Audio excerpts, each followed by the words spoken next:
So here's the thing, I died. Yeah, real bummer. 1 second, I'm Lou Fong, freshly minted economics PhD from a fancy American university. Got a professor gig lined up. Life is looking sweet. Next second, zap. Lightning bolt. Game over. Except not really, because I woke up in some white room sitting across from a bearded old dude who casually dropped the line. Hi, I'm God. My brain just blue screened. Like, full crash. No reboot for 5 solid seconds. Turns out, God goofed. He accidentally made it rain and thunder in a spot where it absolutely should not have been raining or thundering. One single bolt of lightning. And guess who it found? Me. The universe's favorite punching bag. So God felt bad and offered me a deal. Can't revive me on Earth because apparently that breaks reality or something. But he'd let me reincarnate in a fantasy world called Samus. He showed me the character creation menu. Yes, like a video game. Races with stat sheets and everything. Dragons. Cool but dumb. Giants. Even dumber. Elves. Smart, but basically living in caves eating berries. Hard pass. I picked human because, honestly, no glaring weaknesses and I'm an economist. I work with what's reliable. Then came the family picker. God said no royalty allowed because I'm apparently too overpowered for that. So I went straight for Duke family. Why? Because I grew up an orphan eating struggle meals, and I decided my second life was going to be luxury from day one. I also asked for loving parents. A man has priorities. God gave me 3 gifts, a skill called endless learning that lets me master anything if I actually put in the work, so basically useless if I'm lazy. Thanks for the passive-aggressive motivation, God. A weekly prayer hotline to chat with him, an instant language download. Then he hit the respawn button, and everything went white. Next thing I know, I'm a baby.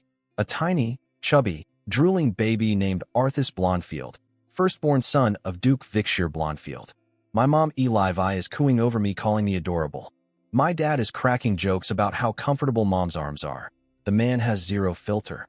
I tried to stay awake to enjoy the attention, but this baby body just shut down. Fell asleep mid-cuddle.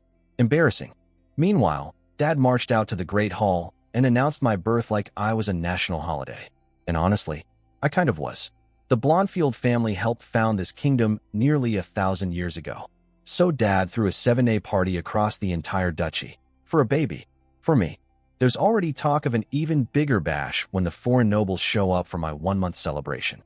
Dad said he wanted to relax and stop thinking about work today. He lasted about 4 seconds before he started networking with merchants and military officers at my own birth party.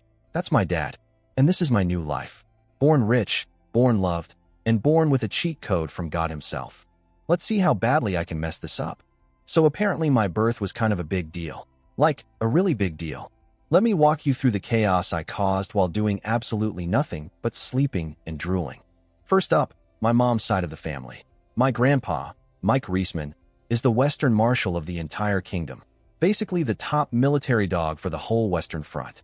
This man once crushed an invasion from the Ackman Orc chieftain nation, chased them back across the border, stomped them so hard they had to surrender land and beg for peace.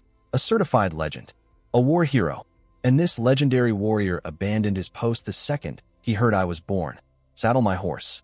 I'm going to see my grandson right now. My Uncle John, who inherited the Reisman border county, had to physically stop him. There was a whole argument. Grandpa pulled the, "How can you deny a grandfather his grandchild?" card. Uncle John pulled the, "You literally snuck home last month to see your other grandkids" card. Grandpa did not deny this. The man has zero shame, and I respect that deeply. They also got into a fight about who's to blame for sending my mom away to marry Dad. Grandpa blamed Uncle John. Uncle John blamed Grandpa. Both of them admitted Dad was actually a great catch, and Mom is genuinely happy. But they're still mad about missing her. These two are basically a comedy duo who happen to command armies. Eventually, Uncle John convinced Grandpa to go back to the military headquarters, sort out his responsibilities, and then come to my 1-month celebration like a civilized person. Grandpa agreed, but I'm pretty sure he was plotting another escape the entire ride back. Now here's where it gets even better. Over in the royal capital, the king, Igahog the 33rd, was in the middle of a heated council meeting. The agriculture minister was yelling about farmland going to waste after years of war. The military minister was yelling back that pulling soldiers to farm would weaken the army. Classic government stuff. Everyone screaming, nobody solving anything. Then my other grandpa stepped in. That's right, Grandpa number 2. Carrie Blondfield, former head of the Blondfield family, current prime minister of the entire kingdom. This man calmly proposed having soldiers do farming as part of their physical training and count marching to the fields as long-distance drill exercises. Problem solved in 30 seconds. Smooth as butter, cool as ice.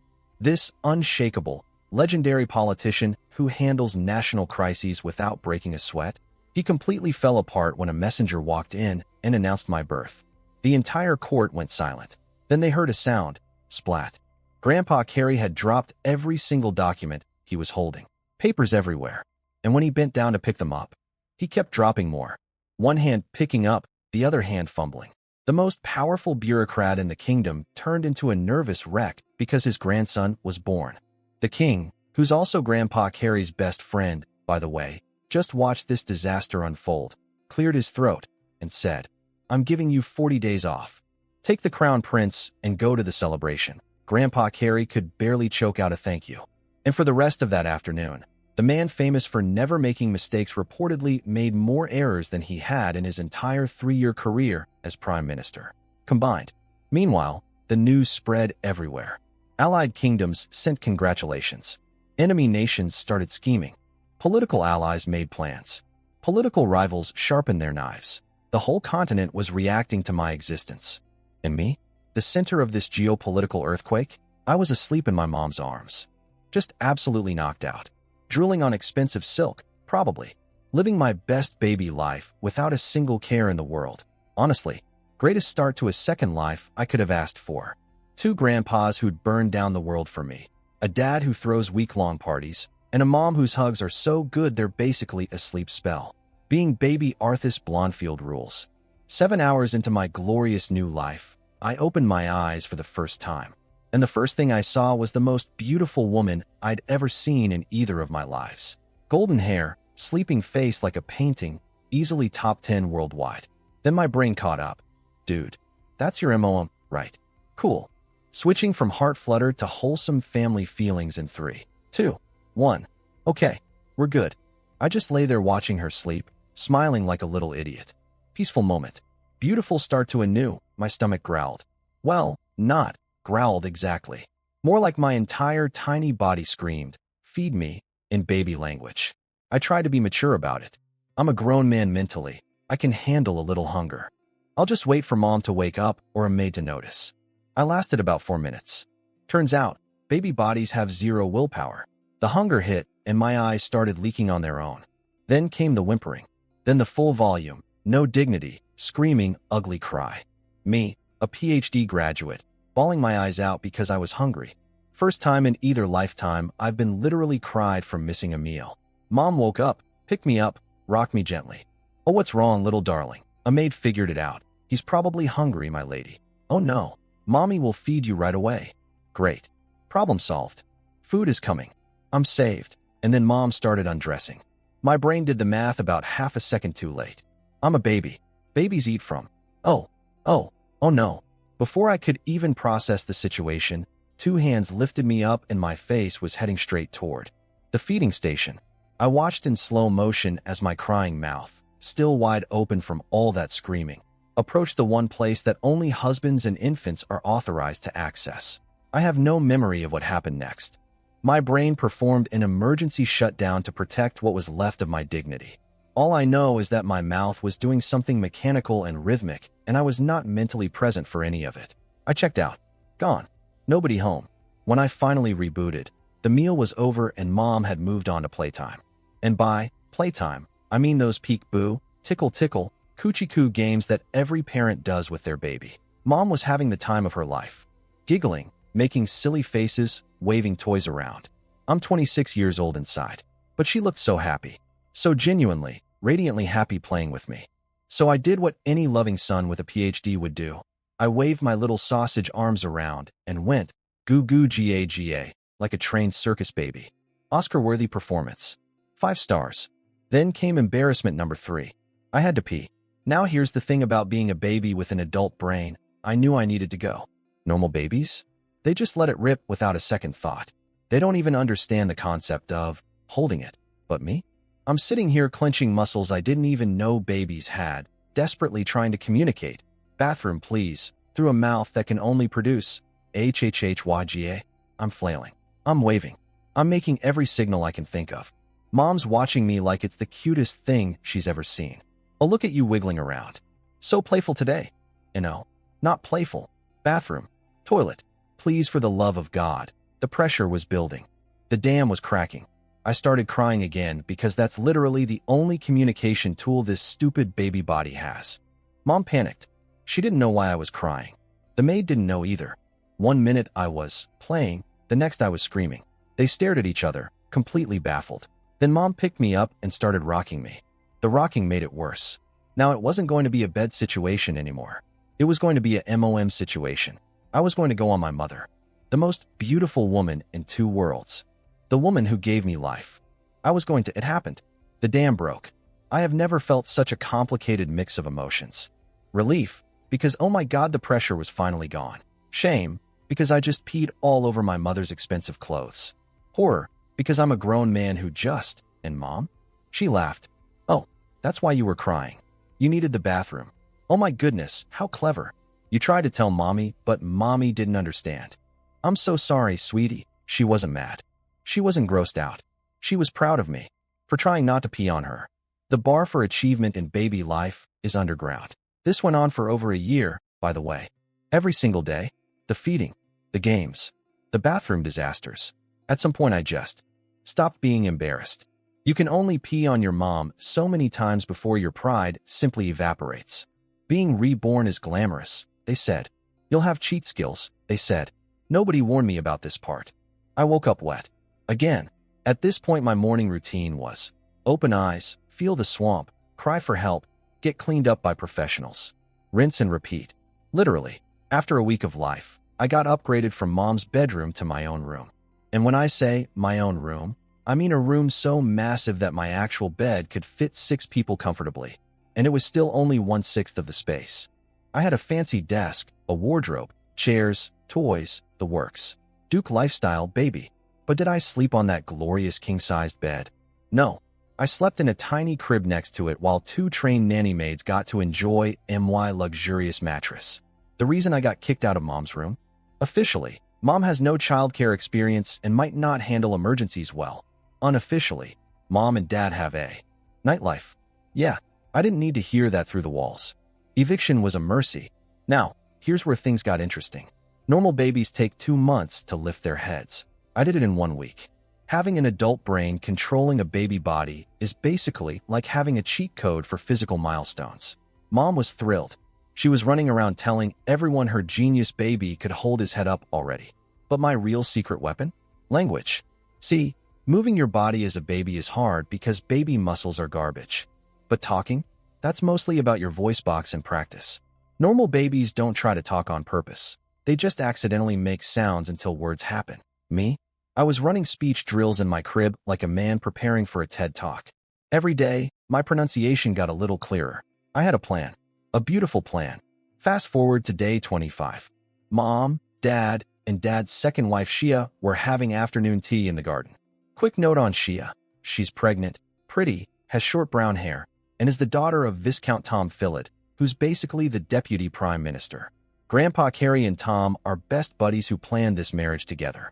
And honestly, Shia is super cool. She and Mom get along great. Zero drama, zero jealousy. This household is weirdly wholesome for a noble family with multiple wives. Anyway, they were chatting about my upcoming 1-month celebration. Grandpa Mike the War Marshal, Grandpa Carrie the Prime Minister, and even the Crown Prince, who Dad called that idiot, were all coming. Dad wanted to carry me around at the party to show me off. Mom was a little worried, but Shia talked her into it. He's so cute, everyone will die of jealousy. Then they started joking about how if both grandpas leave the capital at the same time, the king would lose his mind. Dad was already laughing, imagining the king's stressed-out face. And right in the middle of all this cozy family chatter, I woke up. Dad noticed first. Oh, Arthas is awake. This was it. The moment. 25 days of secret vocal training. Weeks of practice in my crib while the maids thought I was just babbling. I turned my head, looked at my father, opened my mouth, and delivered the word I'd been rehearsing. Baba, silence. Total, complete silence. Nobody moved. Nobody breathed. Three adults frozen in place like someone hit the pause button on reality. It was getting awkward. Really awkward. So I pivoted. Turned to Mom. Locked eyes. Dropped the second bomb. Mama. More silence. Even more silence. The garden was so quiet I could hear a butterfly judging me. I was starting to sweat. Did I mess up the pronunciation? Was it too early? Did I break them? Are they okay? Should I cry? That usually works. Then Dad exploded. And that's where I'll leave it. Just me, a 1-month-old baby genius, sitting in my mom's arms while my father lost his entire mind over 2 syllables. 26 years of academic achievement in my past life. PhD in economics. University professorship lined up. Greatest accomplishment of both my lives. Saying Baba and Mama at a tea party. So remember when I said Baba and Mama at the tea party? Let me tell you what happened after Dad's vocal cords detonated. Mom snapped out of her trance first. But before she could say anything, Dad, still vibrating with excitement, shoved his face at me and went, "Come on, Arthas. Say it again." Baba. Dad's eyes got watery. Mom saw this and immediately cut in line. "Arthas, say Mama too." Mama. Mom ascended to heaven. I could practically see her soul leaving her body from pure happiness. Then they took turns. Back and forth. Over and over. Say Baba. Baba. Now Mama. Mama. Baba again. Baba. Mama. Mama. I became a human jukebox with a 2-song playlist. They kept requesting the same tracks and losing their minds every single time like it was brand new. I don't know how many times I said it. Dozens? Hundreds? I lost count somewhere around the 40th. Baba, my parents, however, remembered the exact number. Because of course they did. This went on until my baby body physically gave out, and I fell asleep mid-syllable. I was basically a wind-up toy that ran out of battery. Now, apparently I should mention something about the people watching this circus, specifically Lulu, one of my caretaker maids. I pieced her story together over time. She's a slave bought by Grandpa Carey when she was young. The Blondfield family treats their slaves decently, no abuse, which apparently makes us the good guys by noble standards. Low bar, but okay. According to Lulu, I'm apparently the easiest baby in recorded history. Most babies cry for no reason at random hours of the night, turning their caretakers into sleep-deprived zombies. Me? I only cry when something is actually wrong. Hungry? Cry. Need the bathroom? Cry. Existential crisis about being trapped in an infant body. Okay, that one I keep to myself. The maids were so prepared for nightmare shifts that they set up a rotation schedule. 3 maids, taking turns through the night, bracing for chaos. They never needed it. I was so low maintenance that their biggest job perk became sleeping on my ridiculously luxurious bed while I chilled quietly in my crib. Lulu literally said she'll probably never sleep on a bed that nice again in her life. You're welcome, ladies. She also noticed I'd been practicing my pronunciation since day one. Most babies just randomly gurgle. I was running vocal drills like a man on a mission. She thought it was weird but cute. And when I finally dropped the Baba Mama bomb today, even she was shocked. What she wasn't shocked about was my parents completely losing their composure. Apparently Dad going feral with excitement is becoming a regular event since I was born. The great Duke Vicshire Blondfield, respected leader, political powerhouse, reduced to a giggling mess by a baby saying 2 syllables. Lulu wanted to step in and say, "Hey, maybe stop making the 1-month-old perform like a circus act? He might get tired," but she read the room and wisely kept her mouth shut. Smart woman. You don't interrupt 2 nobles in the middle of a parenting high. After I passed out from exhaustion, Lulu carried me back to my room. And on the way there, she thought I was asleep so she wouldn't get caught. She leaned in and whispered, "Arthas, try saying Lulu next." Lady, I was out. Completely unconscious. Gone to dreamland. But honestly, that was kind of adorable. Consider it added to the playlist. You've earned it. So that's the story of how I became the most popular 2-word DJ in the duchy. Coming soon to a party near you. Arthas Blondfield, live in concert, performing his smash hits, Baba and Mama, and maybe, just maybe, a surprise new track. Let me set the scene for the absolute circus that was my 1-month birthday party. But first, my grandpa Mike. This lunatic. This beautiful, unhinged madman. So remember, Grandpa Mike is the Western Marshal, top military commander of the entire Western region. His one job is to stay at headquarters and make sure the Orc nation doesn't invade. So what did he do before leaving to see me? He launched a preemptive military strike. Not because the orcs were attacking, not because there was a threat. No, he destroyed their watchtowers, wrecked their supply routes, and smashed their forward positions, purely so they'd be too busy rebuilding to invade while he was away visiting his grandson. He calculated that repairing all that damage would take months, which was more than enough time for him to come cuddle me and get back. Uncle John was losing his mind. "Father, you can't just start a border conflict so you can go see a baby." Grandpa Mike didn't even blink. "It's fine. The king won't mind. We're buddies. You can't just make the prime minister and the king clean up your mess. Why not? We've been friends since before you were born." Uncle John sighed so many times during that conversation, I'm worried he permanently damaged his lungs. Oh, and Grandpa also forgot to prepare a gift for his own grandson. His own first grandson whose party he literally committed acts of war to attend. Uncle John, saint that he is, had already sent a gift caravan ahead days ago because he knew this would happen. Meanwhile, my other grandpa, Carrie, the prime minister, was riding toward our territory with the crown prince. Prince William turns out to be Dad's best friend since school. They're basically brothers. The prince was annoyed that Dad had a baby before him. His own kid wasn't due for another 2 or 3 months. Grandpa Carrie hadn't been home since becoming prime minister, and I could tell from the stories that he was barely holding it together with excitement. Now, the party itself. This wasn't some casual get-together. This was a full-scale political event disguised as a baby shower. The guest list read like a who's who of the entire Eastern continent. The entrance order alone was a whole production. First came the merchants and local big shots, basically people trying to network their way into our family's good graces. Then the lower nobles, all of whom showed up personally because sending a representative to a duke's party would be social suicide. Then the major noble houses, entering in a very specific political order. Enemies first. They mostly sent representatives because, awkward. Then political allies, then actual relatives. The seating chart for this thing probably required its own department. After all of that, Dad walked in carrying me, flanked by Mom and Shia. And the second we entered, we were swarmed.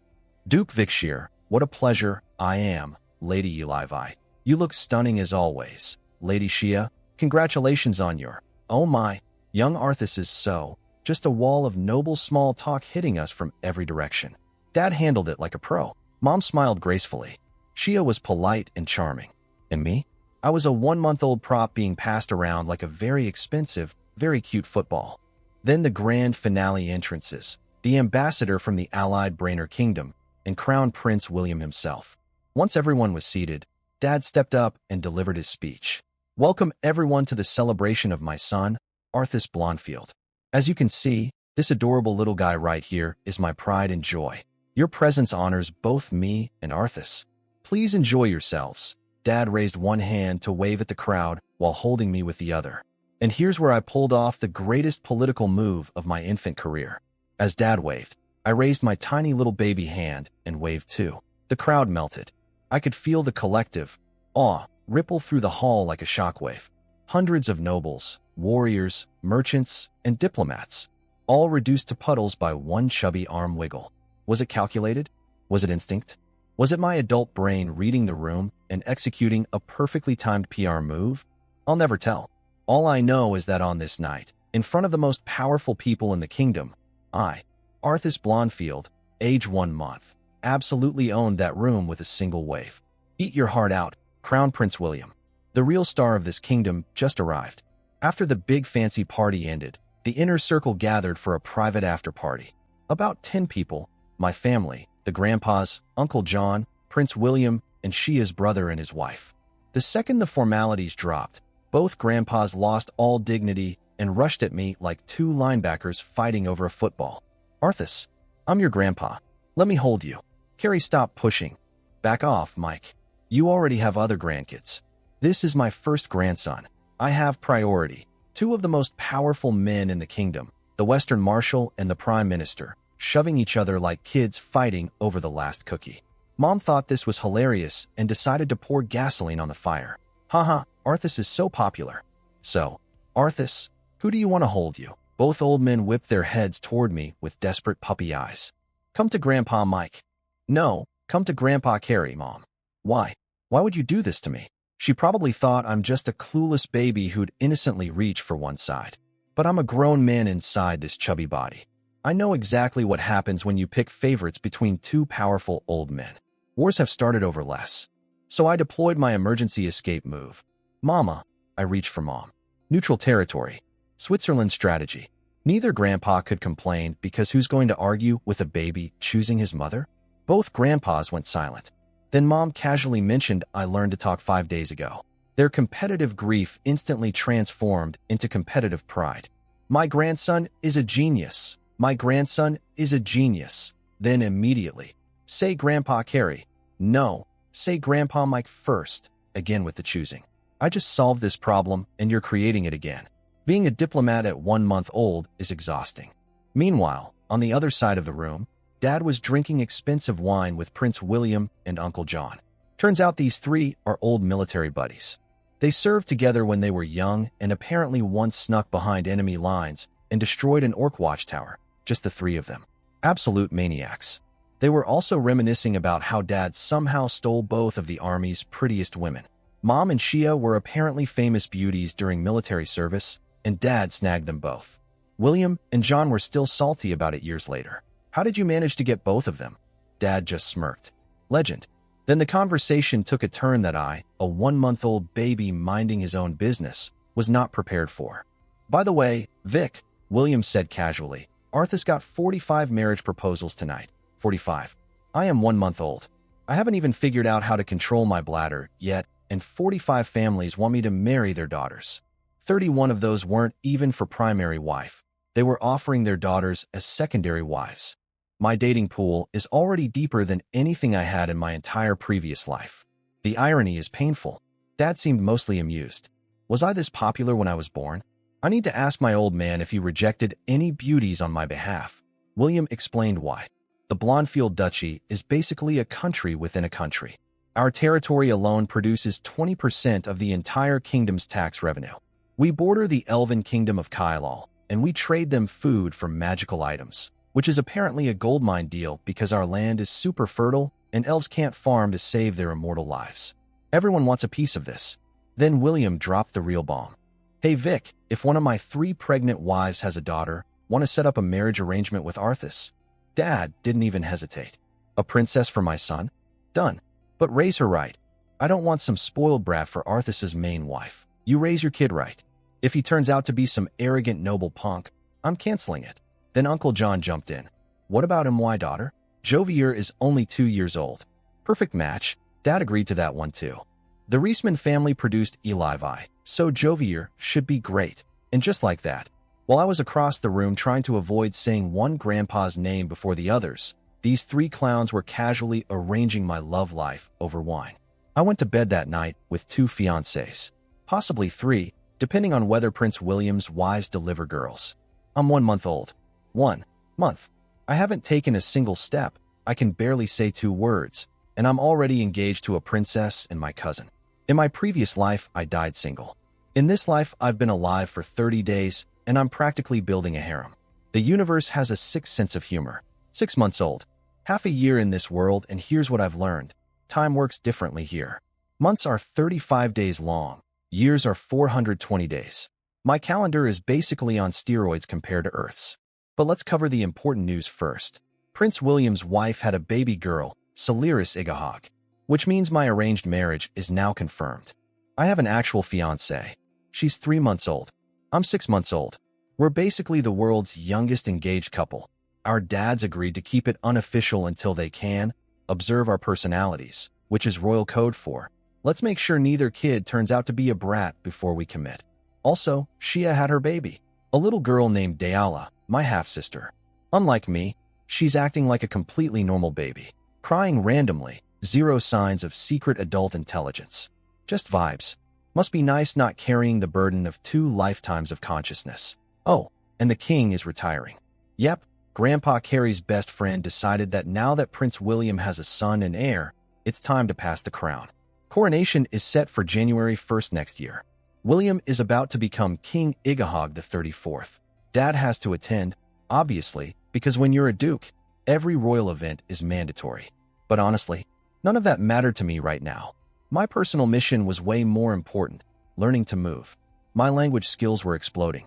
The family hired people to read me storybooks around the clock, and combined with my language comprehension, gift from God, I could understand every single word on the page, even if I couldn't pronounce them all yet. I was basically speed-running literacy, while everyone thought they were just entertaining a baby. I was dying to get my hands on real books, history, politics, and especially magic. But I couldn't get to the library because I couldn't move. Until 2 weeks ago, I learned to crawl. Freedom. Sweet, glorious freedom. Mom and Dad were thrilled by my advanced development. I was thrilled because I could finally execute Operation Baby Adventure. The plan was simple. Wait for the maids to leave, escape my room, explore the mansion. I'd been staring at the same 4 walls for 6 months. Time to see my house. Attempt number 1 was a disaster. Step 1, get out of the crib. I reverse crawled to the edge and basically fell off. The landing hurt. I almost cried. And at this point, crying would summon every maid in the building. I bit down on my baby gums and held it together through pure willpower. Step 2, crawl to the door. Made it. Feeling heroic. Step 3, open the door. I couldn't reach the handle. I just sat there, on the floor, staring up at a doorknob that might as well have been on the moon. 6 months of planning, a painful crib escape, and my entire mission was defeated by the fact that I'm 14 inches tall. The maids came back and found me sitting by the door like a sad little potato. Adventure over before it started. I didn't attempt again for 2 months. Not until I could stand. Attempt number 2 was an engineering masterpiece. Step 1, climb out of the crib. Easy now that I could stand. Step 2, build a stepping platform out of toys. I stacked blocks, stuffed animals, whatever I could find, right in front of the door. Baby IKEA. Step 3, climb the toy mountain. Reach the handle. Turn it with both hands. Crack the door open slightly. Step 4, jump down, grab a hard toy stick, and use leverage to pry the door open the rest of the way. That's right, I used physics. Archimedes would be proud. An 8-month-old baby just applied the lever principle to break out of his own nursery. I was free. After checking for maids, coast clear, I beelined straight for the library. I had 2 targets, magic books and history books. Bad news on magic. Turns out spells require precise verbal chanting. My baby mouth can barely handle mama. If I mispronounced a spell, it could literally damage my body. So magic studies were shelved until I could talk properly. Disappointing, but not worth exploding. Good news on history. I managed to read some before the search party found me. Here's what I learned about my kingdom, and honestly, it's a wild origin story. About 1,000 years ago, Igahog I was a famous marshal in some big human empire to the south. He was so popular that the emperor got jealous and decided to kill him. Not directly, but by sending him on a suicide mission against the demon race with an army of sick, old, and injured soldiers. Classic jealous boss move. But Igahog I was a genius. He contacted the elves and beast men who were being oppressed by the demons, got the elves to heal his garbage army with magic, trained everyone together, and turned his death squad into an actual fighting force. Then he went on a winning streak against the demons and conquered all the way up to where our kingdom is now. The emperor was furious and ordered him back for a secret assassination. Igahog basically said, "LOL no," and declared independence instead. The beastmen went north to build their own nation. The elves supported both sides from their forests, and together they fought off 3 imperial invasion attempts. The empire crumbled after that. Other generals saw what happened and declared independence too. The whole empire shattered into tiny countries. Igahog seized the opportunity, grabbed a bunch of territory, and boom, the Igahog kingdom was born. And the Blondfield family? My ancestor was Igahog I's right-hand man. He's the one who built the alliance with the elves in the first place. That's why we got the duchy. Nearly 1,000 years of being top-tier nobility. And it all started because my great-great-great times 100 grandpa was really good at making friends with pointy-eared forest people. I was just getting to the part about why the beastmen, who used to be our allies, are now our enemies when the maids found me sitting on the library floor surrounded by books way too big for my body. The look on their faces was priceless. Half panic, half confusion. How did he get here? The door was closed, yeah. Good luck baby-proofing a room against a kid with a PhD in economics and a working knowledge of simple machines. After my library heist, the maids got orders to watch me around the clock. My adventure career was over before it started. Maximum security baby prison. But time passed, and I kept growing. By age 1, I could speak full sentences. Mom and Dad were so excited they decided to start teaching me to read and write early. Mom volunteered as my teacher, which was perfect because that's exactly what I wanted. Though honestly, I felt a little guilty about all the praise. Everyone thinks I'm a language genius, but half the credit goes to God's language comprehension gift doing the heavy lifting. I'm basically using cheat codes and accepting the trophy. Sorry, Mom, but you know what'd make me genuinely happy? At almost 1 year old, I finally stopped breastfeeding. Finally, a whole year of daily embarrassment, over. I'd gotten used to it by then, but still, freedom tastes sweet, and it doesn't taste like milk. Quick world update. King Igahog XXXIII officially retired on January 1st, and Prince William became King Igahog XXXIV. The old king took the royal treasury's money and went on vacation around his own country. Retired king life. Must be nice. Now, being off breast milk meant I ate real food at the dining table, which meant I left my room regularly. And guess what's between the dining room and my bedroom? The library. Every single meal, I'd walk past it and, casually, ask to go inside to practice reading. Brilliant strategy. Nobody suspects the baby who wants to study. At first I played it safe. I'd ask Mom to grab me fairy tales, and whenever a country was mentioned in the story, I'd hit her with innocent baby questions. Mommy, what kind of country is that? Mom, being the dedicated teacher she is, would go research the answer. I was using children's books as a Trojan horse to extract geopolitical intelligence. Espionage level, toddler. Then, at 1.5 years old, I made my move. Mommy, the book says the hero beat the dragon with magic. What's magic? Oh? You haven't seen magic yet, have you? Nope. Fire spark. A tiny flame appeared on Mom's fingertip. Just like that. Casually. Like lighting a birthday candle with her mind. I lost it. Not outwardly. I maintained baby composure, but inside I was screaming. Magic is real. It's right there. On my mother's finger. Mom explained the basics. You circulate magical energy inside your body, chant a spell, and your magic takes the form you want. Simple enough in theory. Can I learn? I asked, doing my best excited toddler impression. Not yet, sweetie. Kids have very little magical energy. Even this tiny flame would drain you completely, and running out of magic makes you feel terrible. It's dangerous, disappointing, but fair. Then something happened that I did not expect. Mom's eyes lit up like someone flipped a switch, and she launched into the most intense magical theory lecture I've ever heard. And I've attended university. Here's what I learned from Hurricane Mom's Magic Masterclass. Magic runs on internal energy called mana. No mana, no magic. You can train your mana capacity by circulating it through your body, basically pushing mana into different body parts to stretch their storage capacity, like inflating a balloon. Everyone has a natural growth limit, but training gets you there faster. Casting magic requires multitasking on an insane level. You need to circulate mana internally, release it externally, chant the right spell, and vividly imagine the result, all at the same time. If you're targeting someone, add lock eyes on target to the list. It's basically patting your head, rubbing your stomach, singing opera, and doing calculus simultaneously. The imagination part is key. If you can perfectly visualize a flame, you can skip the chanting entirely. But for complex spells, nobody can imagine them clearly enough, so chanting fills in the gaps. Think of chanting as autocomplete for your brain. And here's where it gets wild. There are spell tiers. The lower tier goes from Fire Spark all the way up to Flame Explosion. These are single target spells. Standard combat stuff. Upper tier spells are area of effect nightmares. Firewall can split an enemy army in half. Fire Snake is even worse. Fire Rain. Yes, raining fire can decide entire military campaigns. Then there are the world-class spells. Great Flame World turns an entire city into a Hell's Cape of fire. And the God tier spell? Heaven's Burn. It can incinerate an entire country. Mom delivered all of this with the enthusiasm of a professor who finally found a student who'll listen.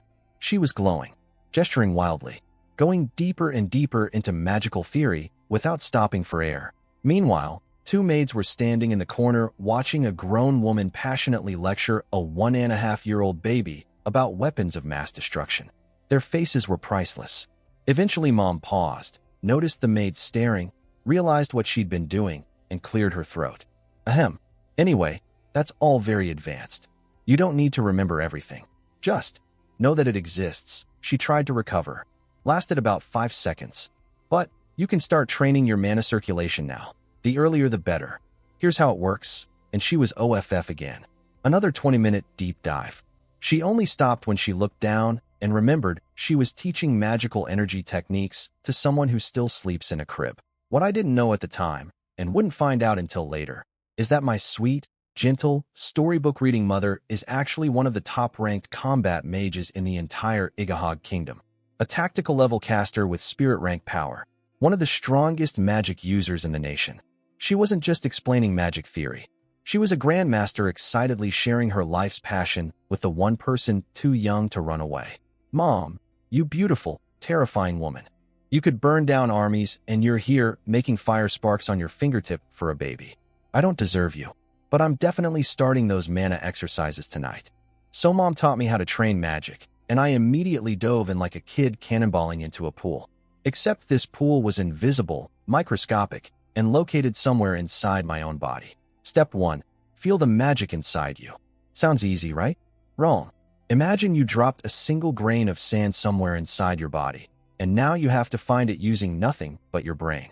That's what sensing mana feels like when you're a 1-year-old baby with almost zero magical energy. Normally, kids start this training around age 6, when their bodies have grown enough to actually contain a decent amount of mana, and they have the mental focus to search for it. A talented 6-year-old can find their mana on day 1. Average kids take 3 or 4 days. I'm starting 5 years early, in a body with roughly the magical capacity of a teaspoon. But here's my advantage, my adult brain. A normal baby has the attention span of a goldfish on caffeine. They can't concentrate for more than a few seconds. My mental focus is roughly that of a 10-year-old, which is wildly overpowered for a baby. Problem number 2, solved. I also reminded myself about God's gift, endless learning. Even if I have zero magical talent, as long as I put in the work, I can learn anything. So worst case scenario, I'm just a really hardworking baby with no talent, which is still better than a regular baby who can't even try. Oh, and one more thing. I had to do all this training in secret. Because if Mom and Dad saw their 1-year-old baby sitting perfectly still with intense concentration for hours, trying to sense invisible magical energy, that would raise some questions. So I only practiced when nobody was watching. Baby espionage continues. 2 weeks. It took me 2 weeks of sneaky meditation sessions to find my mana. And when I finally sensed it, it was hiding near the bottom of my heart. The tiniest, faintest wisp of energy imaginable. So fragile that if I twitched even slightly, it would drift away and I'd lose track of it again. Like trying to balance a soap bubble on a leaf during an earthquake. But I found it. Step 1, complete. Step 2, merge your consciousness with your mana. Here's how Mom explained it. Normally, your mana and your willpower are separate things. To control mana, you need to force your mental energy into your mana. Think of it like 2 rivers crashing into each other. Your mana is usually a massive river, and your willpower is a tiny stream trying to drill through it. Even talented people take about a week of daily headbutting before their willpower finally cracks through. Keyword, normally. See, the whole system is designed for people whose mana is bigger than their willpower. Makes sense for 6-year-olds. They've got decent mana pools, but limited focus. My situation is the exact opposite. My mana, in baby terms, is the size of a coin. My willpower, powered by 26 years of adult mental development, is the size of a hand. When I sent my consciousness crashing into my mana, it didn't drill through. It didn't chip away slowly. My willpower straight up engulfed it, surrounded it on all sides, squeezed it like a stress ball. 1 attempt. Done. First try. Instant fusion. Mom said talented people take a week. I did it in roughly 3 seconds. Not because I'm talented, because my mana pool is so pathetically small that my overpowered brain just ate it alive. It's like watching a grown man arm wrestle a hamster. Step 3, the long grind. Now that I could control my mana, it was time to circulate it through my body to expand my storage capacity. Push mana into each body part, stretch it out, let it absorb more next time. Like slowly inflating thousands of tiny balloons scattered throughout my entire body. And here's the thing about this step, it can't be rushed. There's no shortcut, no cheat code, just slow, daily practice, pushing mana around, stretching a little more each time. There's also a really important reason to start young. See, your body grows in stages. Baby, kid, teenager, adult, old age. If you've been training mana since stage 1, your body remembers that high capacity and builds on it in stage 2. But if you skip early training and try to catch up later, your body built its foundation on zero training, so your ceiling is permanently lower. It's like compound interest, but for magical energy. Start investing early, retire rich. Start late, and you'll never catch up. Oh, and fun fact, old mages don't get weaker. Once you've hit your maximum capacity at any stage, that level is locked in forever, even in old age. The only mana that shrinks with aging is the mana you didn't develop.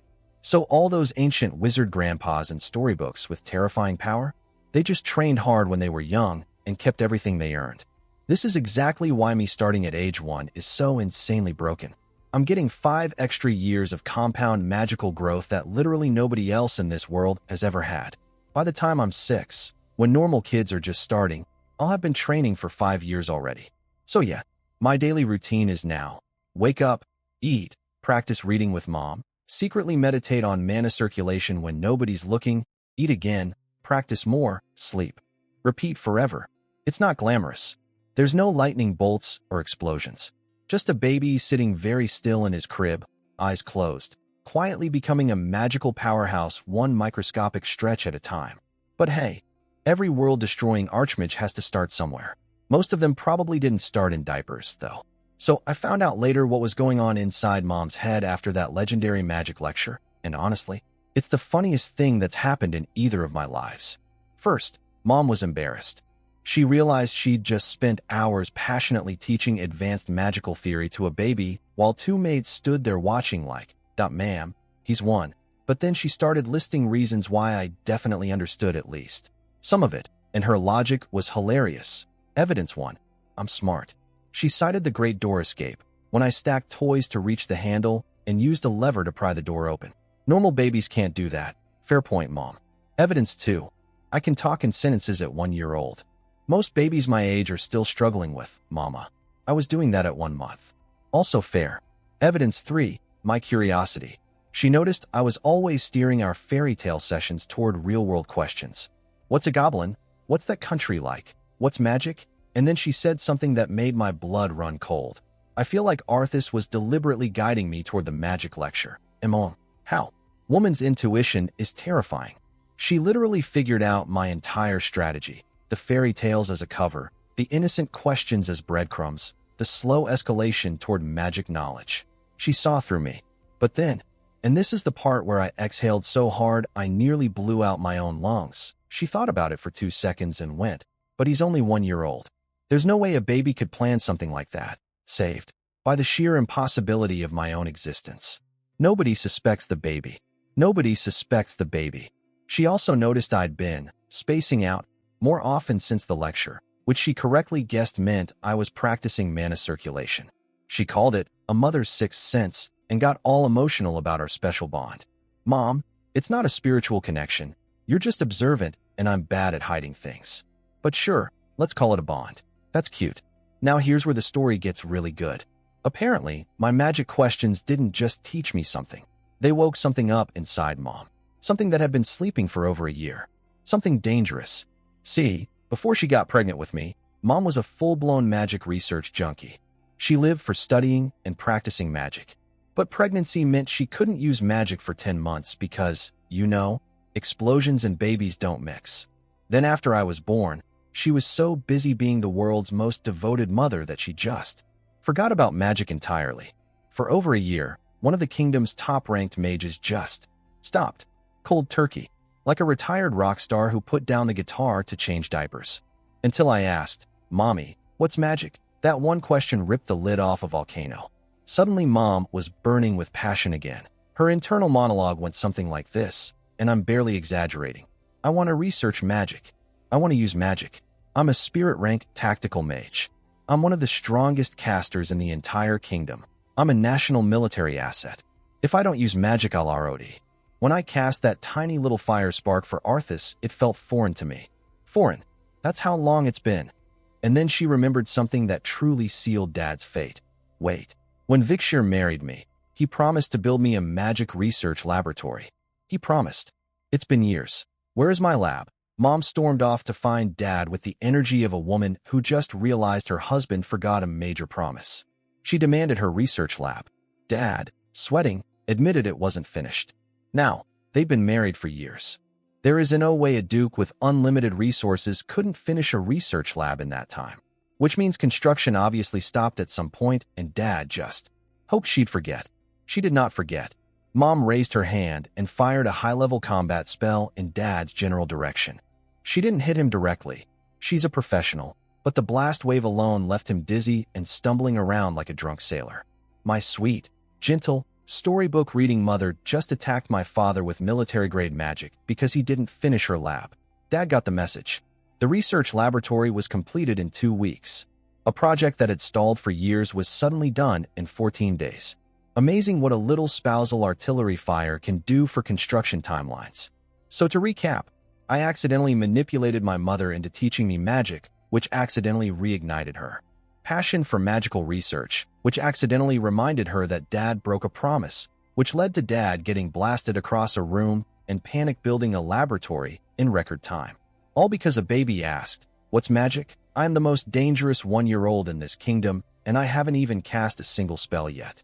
Let me walk you through a day in the life of Arthas Blondfield, age 1, secret adult, professional baby.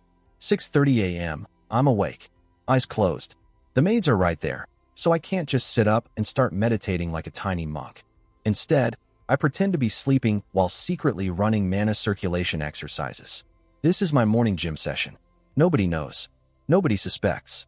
Just a peacefully sleeping baby, definitely not training to become a magical powerhouse. Nothing to see here. 7:30 a.m., my stomach or bladder betrays me. I open my eyes, say something simple like, hungry, or bathroom, and the maids spring into action. They wash me, dress me, and bring breakfast. My menu? Porridge and bread. Every single day. I'm the heir to the most powerful duchy in the kingdom, and I eat like a medieval peasant. To be fair, this world doesn't exactly have a wide food selection. No eggs Benedict and Samus, apparently. 8:15 a.m. Off to Mom's room for language lessons disguised as story time. Except lately Mom's been busy every other day. I wonder what that's about. Couldn't possibly be related to a certain magic research lab that was recently completed in a record-breaking 2 weeks after a certain someone got blasted across a room. Nope. Total mystery. On Mom's off days, Shia takes over, which means I get to hang out with my little half-sister Deala. And honestly, she's adorable. Brown hair like Shia, huge blue eyes like gemstones, round chubby face, textbook cute baby. She's also a real baby, which is incredibly useful for me. I watch her to learn how actual babies behave so I can calibrate my own acting. She's my reference manual, my behavioral benchmark. Every time she does something dumb and baby-like, I take mental notes. Ah yes, that's what a normal 1-year-old looks like. I should do more of that. 10:30 a.m., playtime ends. I get sent back to my room to rest before lunch. Rest? Please. The second the door closes, it's back to mana training. 1 hour of pure, secret magical grinding. I'm like a video game character farming experience points while the NPCs think I'm napping. 11:30 a.m., lunch with the family in our private dining room. Mom and Dad get a full feast. Me? Nutritionally balanced, baby food with a tiny bit of meat. I'm sitting at a table that could feed a small army, watching my parents eat like kings while I nibble on mashed whatever. The audacity. 12 p.m., post-lunch walk with Mom. And this is how I finally mapped out my house. Turns out, we don't live in a house. We live in a castle. A legitimate, proper, medieval fortress. Let me paint the picture. There's a massive square wall, 1,000 meters on each side. In the southwest corner, the wall extends inward to form a raised platform, and our castle sits on top of the wall itself. Not inside the walls. On them. The open ground inside has gardens, training fields, horse stables, and guard barracks. The castle has 4 floors plus a rooftop. Floor 1, hidden inside the wall base. Kitchen, servant quarters, storage. The engine room of the household. Floor 2, the party floor. Grand hall, dining rooms, indoor training area, entertainment room. This is where you enter from the wall. All the big events happen here. Floor 3, the office floor. Audience chamber, private meeting rooms, Dad's office, bureaucrat offices, the library, staff quarters. Stairs from floor 2 are at the very back for security purposes. Smart. Floor 4, bedrooms. Where the family sleeps. Where I sleep. Where I secretly train magic every night. Rooftop. Nothing but open sky and a nice view. Guards patrol up here, but it's mainly for relaxing walks. Mom and I come here after lunch to help digest food before nap time. 12:30 p.m., nap in Mom's room. And for once, this isn't a cover for secret training. My baby body genuinely needs sleep after a full morning. I'm out cold in seconds. Being a covert magical prodigy is exhausting work. 2 p.m., freedom. Afternoon is my unsupervised time. I march straight to the library and read everything I can get my tiny hands on. History, geography, politics, whatever feeds my understanding of this world. Then more mana training between chapters.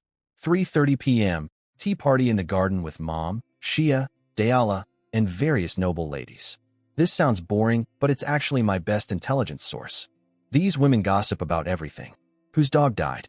Which merchant brought luxury fabrics? Whose husband is cheating? Political alliances. Trade routes. Border disputes. It all comes out over tea and cookies. I sit there looking cute and absorbing classified information like a chubby little spy satellite. 6 p.m., dinner. More baby food. More watching adults eat better than me. Someday I will eat a steak. Someday. 6:30 p.m., the golden hours. After dinner, nothing is scheduled. No lessons, no walks, no tea parties, no social obligations. For glorious hours until bedtime at 10:30. This is my main training window. Pure, uninterrupted mana circulation. For hours of magical grinding, every single night, while the maids think I'm just quietly playing with toys or staring at the ceiling. 10:30 p.m., sleep. Actual sleep. Recharge the baby battery. Wake up tomorrow and do it all again. That's it. That's my life. From the outside, I'm a well-behaved baby who eats, plays, naps, and goes to bed on time. A parent's dream child. From the inside, I'm running a covert self-improvement program that would make a Navy SEAL cry. Language study, political intelligence gathering, mana training, physical development, social camouflage, all squeezed into a schedule built around porridge and mandatory napping. Babyhood is officially over. The grind has begun, and nobody in this castle has any idea what's quietly growing in the nursery on the 4th floor. Well, maybe Mom has a hunch. Her sixth sense is honestly scary. Baby phase, complete. Time for the toddler training montage. Once I hit the age where my body started growing fast, I added physical training to my already packed schedule. During afternoon tea parties, while Mom and the noble ladies gossiped about whose husband was cheating, I was running laps around the garden disguised as playing. Sometimes I dragged Dayala along too. My little sister had no idea she was participating in a military fitness program. She just thought Big Brother liked running in circles, which, technically, I did. At age 3, I went to Dad with my most innocent face and said, "Daddy, the knights look so cool swinging their swords. Can I learn too?" Dad said yes before I even finished the sentence. He even volunteered to personally teach me. The man was desperate. See, he'd been watching Mom teach me magic for over a year, and he was getting jealous. His wife had a whole bonding thing with their son over spellcasting, and what did Dad have? Paperwork. Mountains of paperwork. So when I handed him the excuse to put down the documents and pick up a sword for the children, he grabbed it like a drowning man grabs a rope. Also, turns out Dad is a spirit rank swordsman, one of the best in the kingdom. Just like Mom is one of the best mages. My parents are both top-tier combat monsters who fell in love and made me. No wonder everyone's watching to see how I turn out. I'm the child of a magical nuke and a human blender. Dad could only manage 1 or 2 training days a week because of Duke duties, but the castle knights picked up the slack on the other days. Now, here's where I learned something fascinating and terrifying about how combat works in this world. Magic ranking is based on knowledge. If you've studied enough to understand a spirit-level spell, and you have enough mana and mental focus to cast it, congratulations, you're spirit rank. But that doesn't necessarily mean you'd win a fight against a lower-ranked mage. A fire mage who reaches spirit rank could still get destroyed by a mid-tier water mage because of elemental weakness. So magic rank measures military value, not personal fighting power. Swordsmanship is the exact opposite. It measures raw combat ability, and the rankings are brutally strict. The key ingredient isn't strength or agility. It's something called vision. You can memorize every move of a spirit-level sword technique. Practice it 1,000 times until you can do it with your eyes closed. You are still not spirit rank. Because memorizing choreography isn't fighting. Real combat requires adapting, reading your opponent, seeing openings they don't even know they have. That's vision, and you either have it at that level or you don't. The result? In swordsmanship, beating someone one rank above you is basically impossible. Not difficult, impossible. A higher-ranked swordsman sees holes in your defense that you don't even know exist. To them, fighting you is like an adult taking candy from a baby. Fights between ranks don't last. They end in seconds. But here's the trade-off. Swordsmen are way less useful in war than mages. A spirit-ranked swordsman can take out maybe 200 soldiers on a battlefield. Sounds impressive until you realize a spirit-rank mage can blast a single spell into a crowd and vaporize hundreds in one shot. An upper-rank mage can throw up a firewall that stops an entire cavalry charge cold. One person, one spell, battle changed. Swordsmen win duels. Mages win wars. Both matter, but differently. Anyway, I spent 3 years training with a wooden sword because my toddler arms couldn't lift anything metal. I learned a ton of techniques, but they were all performed with a stick that weighs nothing. The moment I tried holding a real iron sword, my arms said, absolutely not, and gave up immediately. It wasn't until age 5.5 that I could finally grip a real sword with both hands. Most kids can't do that until 8. So I was still ahead of schedule, but it meant my actual metal sword training only started 6 months ago. In that time, I reached beginner rank, which sounds slow until you remember I've only been using a real weapon for half a year. But the real progress? Magic and language. By age 4.5, I had completely mastered reading and writing. After that, I finally started learning actual spell chanting, which I'd been putting off because mispronouncing a spell in this world doesn't just fail. It can damage your body. Imagine trying to say a tongue twister and accidentally setting your own lungs on fire. No thanks. I waited until my pronunciation was perfect. In the 1.5 years since then, Mom taught me entry-level spells in all 5 elements: fire, water, wind, lightning, and earth. Nothing flashy yet, just the basics. But combined with 5 years of mana circulation training that nobody else in this world has ever started this young, my foundation is ridiculous.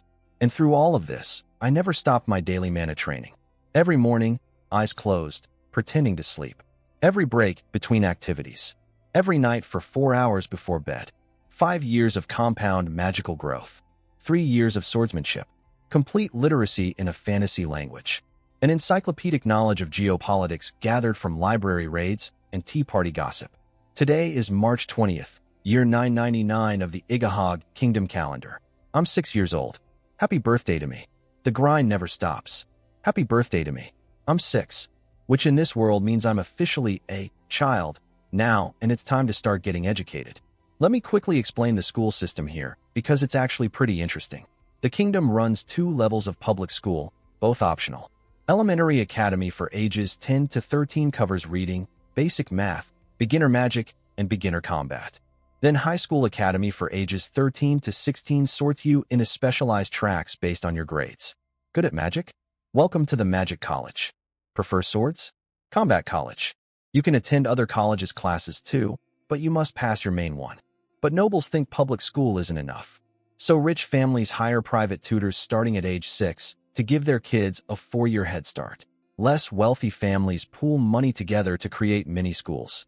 Basically, the rich kids get premium DLC content before the game even starts.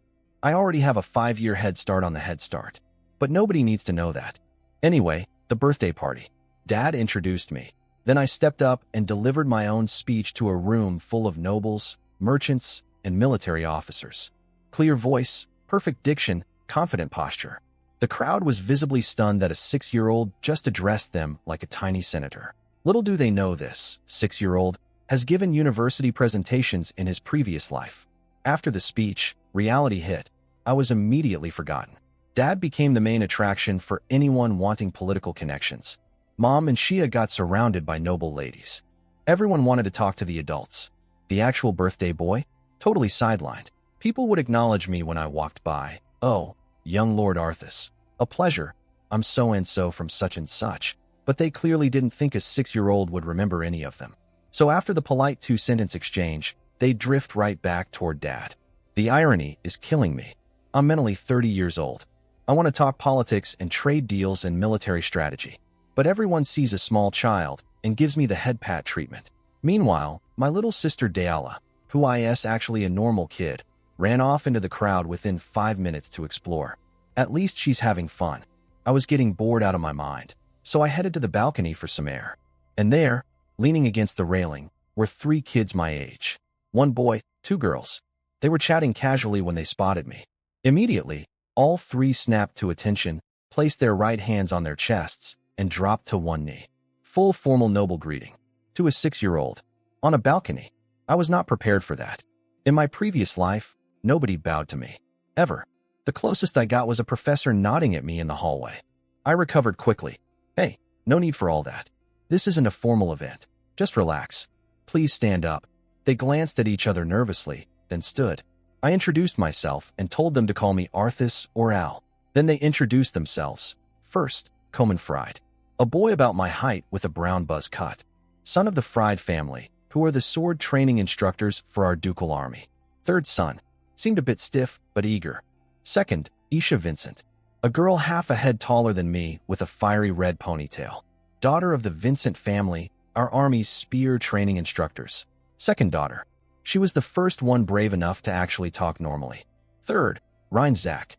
A quiet girl shorter than me with green hair cut short. From the Zach family, our army's archery instructors. Second daughter. Spoke softly but seemed sweet. All 3 were children of our household's military retainer families. My people. My generation. So what are you guys doing out here? I asked. Isha answered first. It's boring inside. It's all adults talking about adult stuff. I felt that in my soul.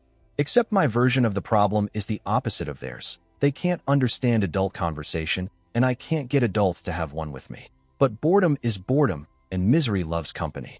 So I decided to actually try being a normal kid for once. Right? Same here. Everyone's talking about stuff I can't follow.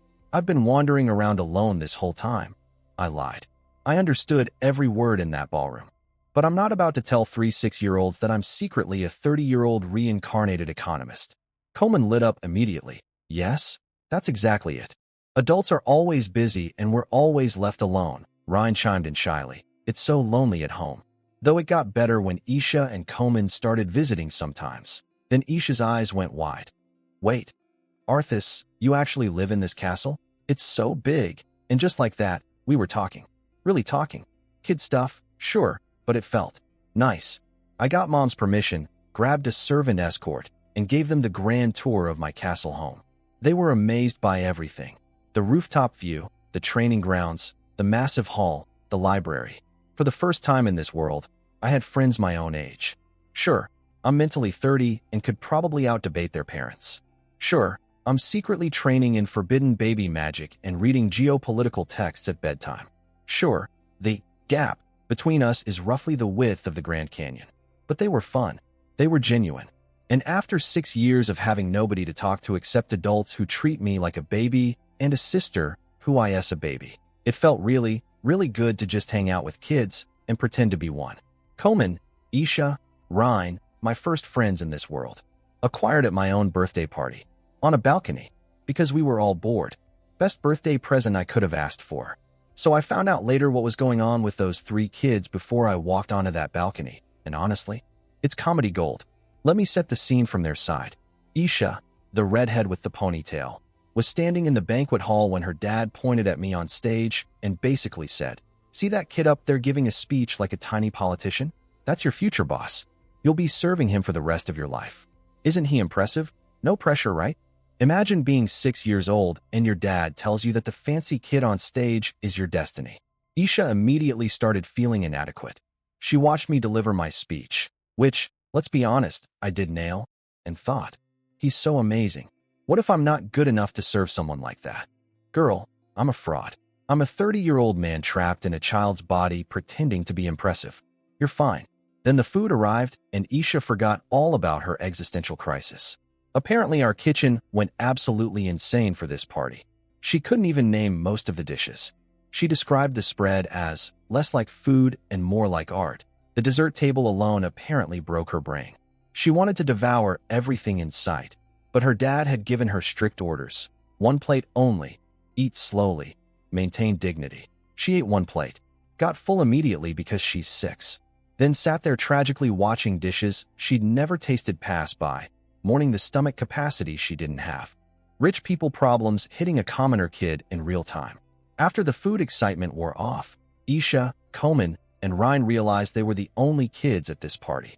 Every adult around them was networking, drinking, and completely ignoring three small children standing awkwardly by the buffet table. They considered coming to find me, but apparently my speech had intimidated them so badly they didn't dare approach. Komen suggested exploring the castle on their own. Isha and Ryan shut that down immediately. You can't just wander around someone's house without permission, and asking the Duke for a tour pass was way too terrifying. So they retreated to the balcony as a compromise. At least they could look at the castle from outside. And then the conversation turned to me. This is my favorite part. Isha started it. Arthas is really amazing, isn't he? Speaking in front of adults like that at our age. Ryan nodded eagerly. I saw him having actual conversations with grown-ups afterward. Even our dads want to talk to him. He's not normal. Isha again. And he's so good-looking too. I really want to talk to him. I wonder what his personality is like. Two girls gushing about me on a balcony. If only my previous life's dating record could see me now. But Komen. Oh, Komen had a completely different take. Typical rich kid. Look how short he is. Obviously doesn't exercise enough. I heard he spends all his time reading books in the library. Total pretty boy. And of course adults talk to him. He's a duke's son. Must be nice never being bored. The girls turned on him like attack dogs. Isha fired first. So what if he's short? You're shorter than me. And he's been training swordsmanship since he was little, Ryan piled on. And what's wrong with reading books? Could you even read one if someone handed it to you? Komen, backpedaling. What? We haven't even met the guy and you're already defending him? They were in the middle of this full-blown argument about me. A person none of them had actually spoken to. When I opened the balcony door, the silence was instant. Three kids frozen mid-argument, faces cycling through panic, embarrassment, and horror. Isha was internally screaming. He saw US fighting. First impression ruined. This is all Komen's fault for talking trash. Then Ryan recovered first and dropped to one knee. The other two scrambled to follow. Three kids kneeling on a balcony like I was about to knight them. I told them to relax and introduced myself casually. And you could literally see the relief wash over them. They expected some arrogant noble brat and instead got a kid who said, "Just call me Al." And Komen? The guy who was just calling me a short bookworm pretty boy 30 seconds ago? Within 5 minutes, he was chatting with me like we'd been friends for years, agreeing with everything I said, nodding enthusiastically. Zero trace of that tough guy attitude. Buddy, I heard you. The balcony door isn't soundproof. But honestly, I kind of respect the energy. He didn't like me on principle, met me, and immediately changed his mind. That's not fake. That's just a kid being a kid. And it's refreshing compared to all the adults inside who smile to your face while calculating your political value. After we got comfortable, I asked Mom for permission and gave them the castle tour they'd been dreaming about. Isha was practically vibrating with excitement. Ryan was quietly absorbing everything with wide eyes. Komen pretended to be cool about it, but I caught him staring at the training grounds with his mouth open. Three retainer kids who were too scared to talk to me, now walking through my home as my guests. And me, the secret 30-year-old who's been lonely for 6 years, finally feeling like maybe being a kid isn't so bad after all. Even if one of them called me short. I am working on it, Komen. Give me time. For days after my birthday, formal education officially began. And the best part? Komen, Isha, and Ryan got invited to study with me. Having friends in class beats sitting alone with a tutor any day, even if I'm secretly decades ahead of all of them. Let me introduce the teaching staff. For combat training, we got the older brothers of my 3 friends. The Fried, Vincent, and Zach families are literally the weapon instructor families for our duchy's army. Swords, spears, and archery respectively. So we basically got trained by our friends' big brothers who grew up swinging weapons before they could walk. For reading and math, we got Lusha. She's an elf who works as the head manager of the front desk at our city's Adventurers Guild. She looks about 20, gorgeous golden hair, big light blue eyes, picture-perfect face. But she's an elf, which means her appearance froze at some point, and she could be any age. And indeed, she's been working here for over 40 years. She was already on staff before Dad was even born. She teaches illiterate adventurers to read so they don't accidentally accept the wrong quests, which makes her perfect for teaching kids. The real reason she got the job? Security clearance. You can't just let random strangers into a duke's castle to teach his children. Lusha's been around so long she's practically furniture. Trusted furniture with beautiful hair. For magic? Still mom. Because when your mother is one of the top-ranked mages in the entire kingdom, hiring someone else would be like owning a Ferrari and taking the bus. Now, here's where things got awkward. In combat training, the gap between me and the others wasn't huge. Yes, I'd been training since age 3, so my stamina and agility were better. Yes, I'd reached beginner rank. But the other 3 come from weapon families. They've been absorbing fighting instincts since birth.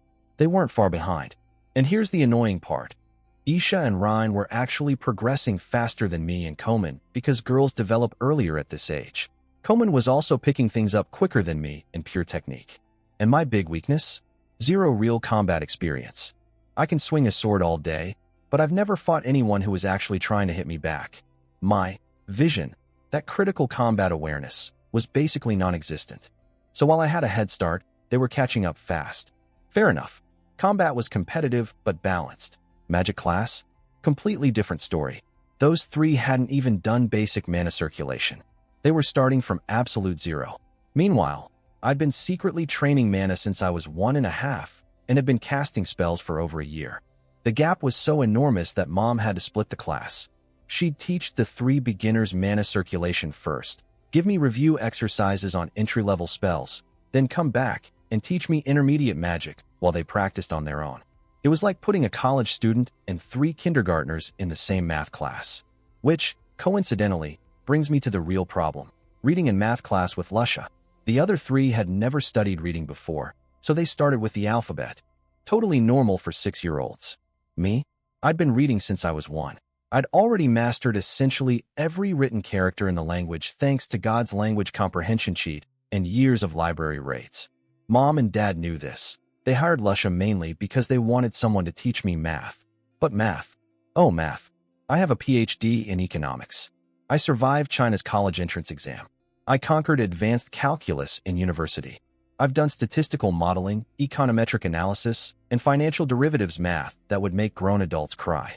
And my math class started with 1 plus 1. 1 plus 1. I wanted to scream. I wanted to grab the chalkboard and derive a quadratic formula just to feel something. But I couldn't. Because how does a 6-year-old explain that he already knows university-level mathematics? Oh, sorry, Lusha. I actually have a doctorate in a field that doesn't exist in this world. Could we skip ahead to differential equations? Yeah, that would go over great.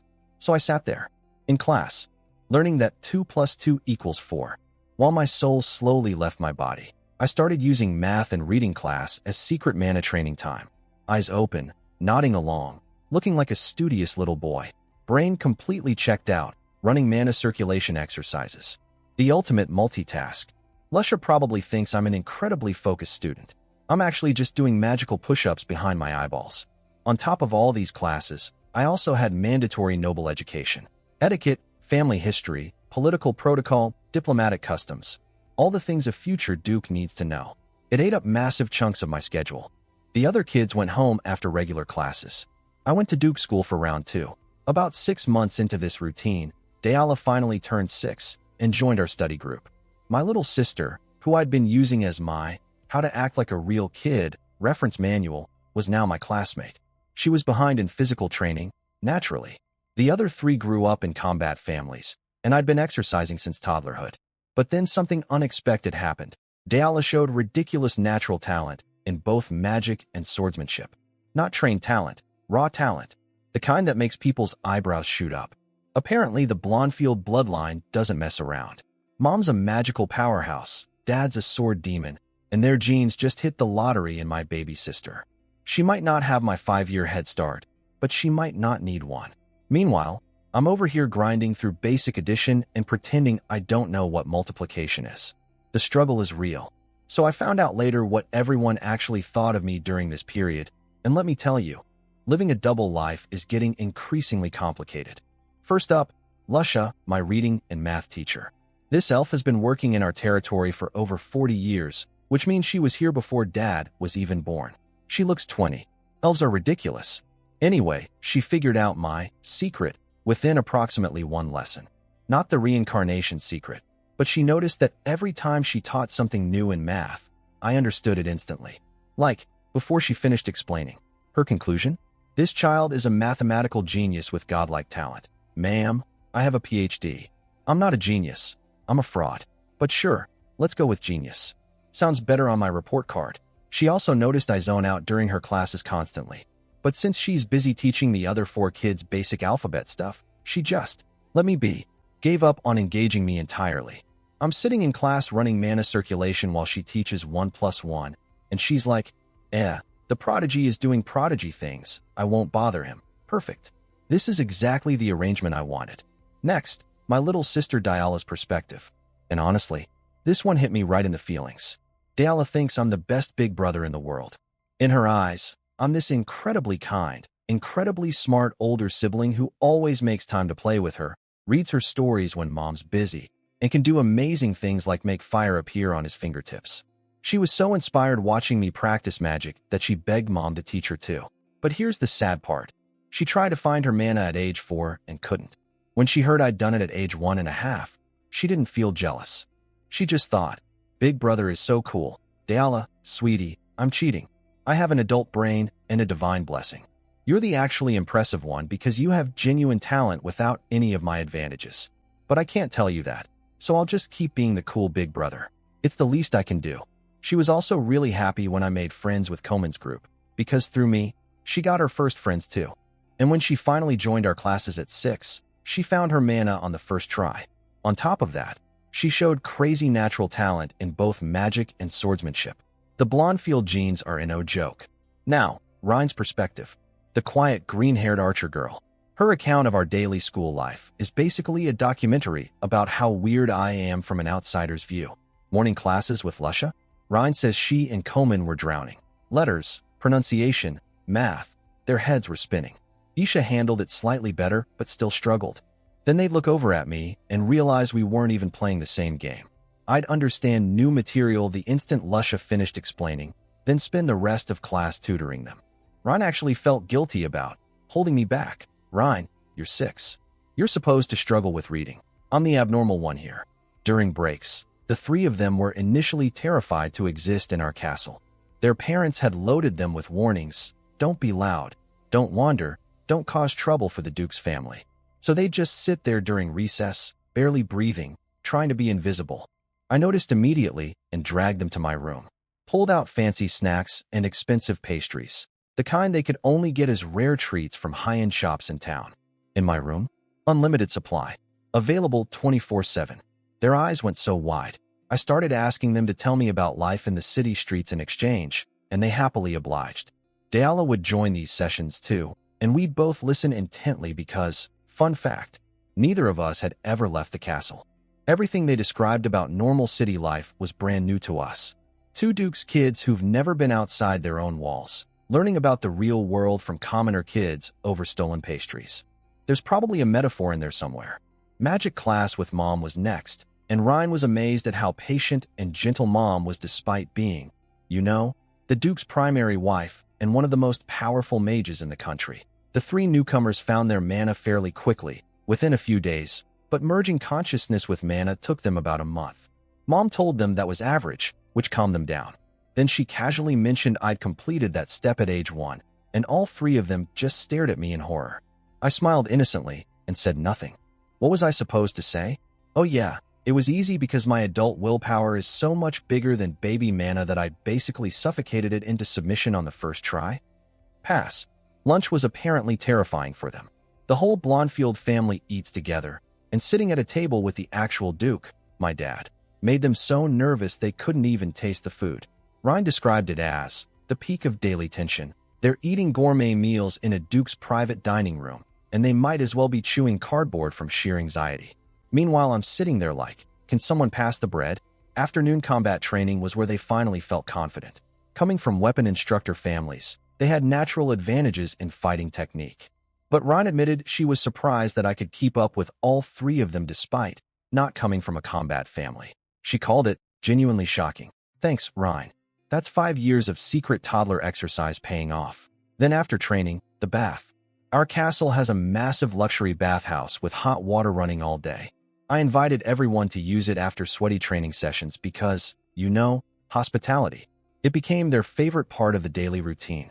Ryan literally described it as one of the great joys of coming to the Blondfield household. But Ryan also noticed something peculiar. For some reason, Arthas always seems really embarrassed when we bathe together. Yeah? Because I'm 30 years old inside. I am a grown man sitting in a bathtub with 6-year-old children, and I am deeply uncomfortable about it. Every single time. The kids think nothing of it because they're actual children. But me? I'm staring at the ceiling, counting tiles, running mana circulation exercises, doing anything to distract myself from the fact that this situation is completely normal for everyone except the secret adult in the room. Ryan probably thinks I'm just shy. Coleman probably thinks I'm weird. Isha probably doesn't care. Nobody can ever know the real reason. Some secrets must go to the grave. Both graves. All of my graves. Quick stats update before we hit the road. After 6 months of formal education, I reached intermediate level in magic. Sounds fast, but I'd actually been studying since age 5, so it took about a year and a half total. Pretty average when you do the math, honestly. My secret advantage is my adult brain giving me enough mental focus to clearly visualize spells that normal kids can't imagine yet. Swordsmanship? Still stuck at beginner. Right at the edge of breaking through to intermediate, but I can't cross the line because I have 0 real combat experience. You can practice sword forms a million times, but without someone actually trying to stab you, your combat vision stays flat. Meanwhile, Komen, Isha, and Ryan all hit intermediate in their family specialties, sword, spear, and archery respectively. They focused hard on one weapon each while I spread myself thin across everything. Jack of all trades, master of none. Classic economist move. I diversified my portfolio when I should have gone all in on a single stock. But none of that matters right now because today is the day. I'm leaving the castle. For the first time in my life. 6 years. 6 years inside these walls. I've memorized every brick, every hallway, every crack in the rooftop tiles. And today, I'm finally getting out. The reason? The Igahag Kingdom's 1,000-year anniversary celebration in the capital. Dad has to attend because he's a duke. And by tradition, nobles bring their kids who've turned 6 to the capital for a big networking party where noble children meet each other. Political playdates, essentially. Dala and I both qualify. We're also bringing 50 escort knights, every single one at intermediate combat level. Because when a duke travels, he travels heavy. The moment our carriage started moving, I glued my face to the window like a golden retriever on its first car ride. I finally got to see my own city, and oh my god, it's enormous. Our capital city has 500,000 people, second largest in the entire kingdom. It's divided into 5 districts, and let me walk you through what I saw on our 6-hour crawl to the East Gate. First up, the government quarter, right outside our castle on the northwest high ground. Military headquarters, administrative offices, all the bureaucratic stuff. Boring but important. Then the wealthy residential district where my retainer families live. Komen, Isha, and Ryan's neighborhood. Neat rows of villas, well-dressed residents, clean streets, patrol guards everywhere. When the soldiers spotted our convoy, they stopped and saluted. I waved back from the window. Probably looked adorable. A moat separates this district from the rest, artificially dug for security, with bridges guarded by checkpoint stations. Across the moat, the luxury commercial district. High-end restaurants, fancy hotels, upscale shops. This is where visiting nobles stay. Our city schools are here too. It was quiet, refined, elegant. Then we hit the central district and everything changed. Noise, crowds, street vendors everywhere. Food stalls, merchant carts, people shouting, haggling, laughing. This is what a living city looks like. For major roads shoot out from the center toward the 4 city gates like a compass. It was chaotic and beautiful, and I pressed my face so hard against the carriage window, I probably left a nose print. We entered the castle at 6 a.m. We reached the East Gate at noon. 6 hours to cross my own city. That's how big it is. Dad called for a picnic lunch on the plains just outside the East Gate. Our first outdoor meal. The grass was green, the sky was huge, and I sat there eating a sandwich thinking, I spent 6 years staring at these plains from a rooftop. Now I'm sitting on them. It was a weirdly emotional sandwich. After lunch, we hit the road for Real, the route to the capital, northeast through our duchy, 14 days, passing 3 towns and 6 villages. Then through the royal domain, 10 more days, for towns, 6 villages. Total travel time, roughly 24 days. 9 of those 14 duchy days, we'd sleep in towns. The other 5? Camping. Dad brought an extra empty carriage specifically for sleeping, so the family could split between 2 carriages at night. Medieval glamping, Blondfield style. Night 1, we reached Callow Town. I sat in the carriage watching the countryside roll by as the sun set, and something hit me. This is real. I'm actually out in the world. No castle walls, no library, no crib, no nursery. Just open road and open sky. 6 years of preparation. 6 years of secret training, sneaky studying, and pretending to be a normal kid. The world is finally about to meet Arthas Blondfield. I hope it's ready. Our first stop, Callow Town. Population 60,000, which is huge for a town, but it makes sense. It sits on the main road between our capital and the royal capital, and there's a massive underground dungeon 3 hours southeast. Adventurers have been exploring it for nearly 1,000 years, and they've only cleared 50 floors. Nobody's found the bottom. That's not a dungeon. That's a hole to the center of the earth. All those adventurers need food, beds, and booze, which attracts merchants, which attracts more people, which attracts more merchants. Economics 101. Dungeons are great for local GDP. The town mayor personally greeted us at the gate. We checked into a government-owned luxury hotel right next to the military garrison. Top security, top comfort, top prices. Regular people can't afford it. Only rich merchants, nobles, and high-ranking adventurers stay here. Our 50 knights mostly bunked at the garrison next door, except for a dozen who stayed to guard us. After dinner, Dad dropped a surprise. Let's go for a walk. My first time walking on an actual street. With actual people. Shops, noise, smells. Everything I'd only heard about from Komen and the others during snack time story sessions. Dayala was bouncing off the walls with excitement. I kept my composure because I'm mentally 30, but inside, I was bouncing too. It was evening, so some shops had closed, but the pubs were alive. Adventurers fresh from the dungeon, drinking and shouting, every tavern packed to the walls.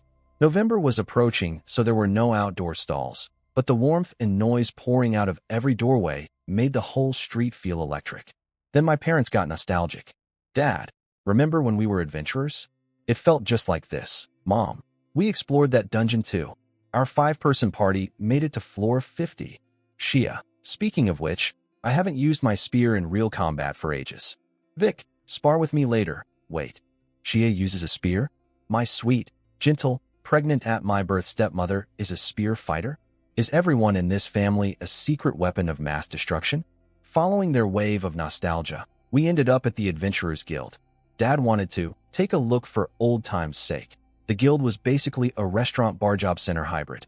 During the day, adventurer parties gather here to organize and eat breakfast while waiting for teammates. At night, it transforms into a celebration hall where adventurers who just got paid blow their money on drinks. Smart business model. Pay them, then immediately take the money back through alcohol sales. In the back, 8 massive blackboards displayed quest postings sorted by danger level, F through SS. The ranking system uses both danger and threat level, which creates some interesting math. Like, killing a Dragon King is maximum danger, but since Dragon Kings almost never leave their territory, the threat level is low, so it's only S rank. But if a Dragon King actually shows up in your kingdom and starts wrecking things, emergency SS rank. Makes sense. Dad wanted to sit down and have a drink for nostalgia. Problem, every single table was full. But my parents are former adventurers, so they did what adventurers do. Found a table with space and asked to share. The table belonged to a family of 4 adventurers. Dad had changed into casual clothes at the hotel, so he looked like a wealthy merchant instead of a duke. He introduced himself as Vic, a merchant from the capital, Smooth. The family, Hurai, a heavy swordsman in plate armor with a shield and greatsword. Big guy, square jaw, black hair, looked like he could bench press our carriage. His wife Maya, a light-armored dual-wielding swordswoman with brown hair, fast and deadly type. And their 13-year-old twins, Blind, a heavy swordsman like his dad, and Leah, a magic swordswoman with a gem-studded greatsword. The adults started chatting immediately. Adventurer camaraderie is real. 2 minutes in and Dad and Curie were talking like old buddies. Meanwhile, the twins introduced themselves to me and Dayala. Hi, I'm Blind, and this is my twin sister Leah. Nice to meet you. I'm Al, this is my sister Daya. We're merchant kids from the capital. I kept it vague. No last names. Because, hi, I'm the eldest son of the most powerful duke in the kingdom. Traveling incognito tends to kill casual conversation. Leah took one look at me and Dayala, and her eyes went full heart mode. Oh my gosh, Al is so tiny but talks like a grown-up. The gap is so cute. And Daya is adorable too. Then she grabbed both of us in a bear hug. Dayala thought it was fun. I thought, I am a 30-year-old man being squeezed by a 13-year-old girl, and I need this to end. Blind apologized. Sorry, my sister goes crazy around cute things. We chatted for a while. I learned that Curie's family settled in Callow Town when Maya got pregnant with the twins. Blind and Leah attend middle school in our capital. They're home for the weekend. The family plans to move to the royal capital once the twins start high school. Standard adventurer family life. The twins told us stories about their first goblin kills and dungeon exploration. Dayala and I listened with genuine fascination. These were real adventure stories from real adventurers our age-ish. Well, Dayala's fascination was genuine because she's 6. Mine was genuine because I've been reading about this stuff in books for years and finally hearing first-hand accounts. The whole time, I was also running damage control on Dayala. My sweet, innocent little sister had no concept of maintaining a cover identity. She nearly blew our disguise at least 3 times. But brother, isn't our house a cast? Daya, look a cool sword on that wall. Crisis management at age 6. Added to the resume. Eventually Dayala started nodding off. She is actually 6, after all, so Dad wrapped things up. Curie said something that stuck with me. If you ever need anything, come find us. We might move to the royal capital soon, but you can always ask for us at the guild. Good people. Real people. The kind you don't meet inside castle walls. We walked back to the hotel under a sky full of stars. Dayala was asleep on Dad's shoulder. Mom and Shia were quietly reminiscing. And I was thinking about dungeons, adventurers, great swords with magic gems, and a world so much bigger than any library book could capture. Day 1 on the road. Already the best day of both my lives. 2 days out of Callow Town, we hit our first night of wilderness camping. The knights unhitched the carriages, propped them up on stands, and boom, instant bedrooms on wheels. Medieval RV life. Dad decided to take some knights, Mom, and Shia into the forest to hunt dinner. Dayala and I wanted to go so badly, but nope, too dangerous for kids. So there we were, standing in an empty field, surrounded by nothing, banned from the only interesting place nearby. Boredom hit fast. So I had an idea. Let's go catch fish in that river. The guard captain agreed since the river was low risk, and we had knights plus Lulu for protection. What nobody expected was that I actually knew how to fish. In my previous life, I grew up as an orphan. I know survival skills that would make these pampered knights cry. Lulu, who was sold into slavery from poverty, also knew her way around a riverbank. I directed the knights like a tiny general. Use those boulders to herd the fish into the shallows. Dayala, stand there and grab whatever comes your way. The knights, trained warriors who could kill a man in 3 moves, were now taking fishing orders from a 6-year-old. And struggling. Meanwhile, Dayala was having the time of her life splashing around catching fish with her bare hands, giggling like a maniac. We needed 30 fish for 60 people. Took about an hour. When we got back, the hunting party was still gone, so I started prepping the food. The guard captain watched me gut and prepare fish like a professional and said, I had no idea you knew how to do this, young lord. Oh, I read a book about. Camping before we left, smooth lie. Totally believable.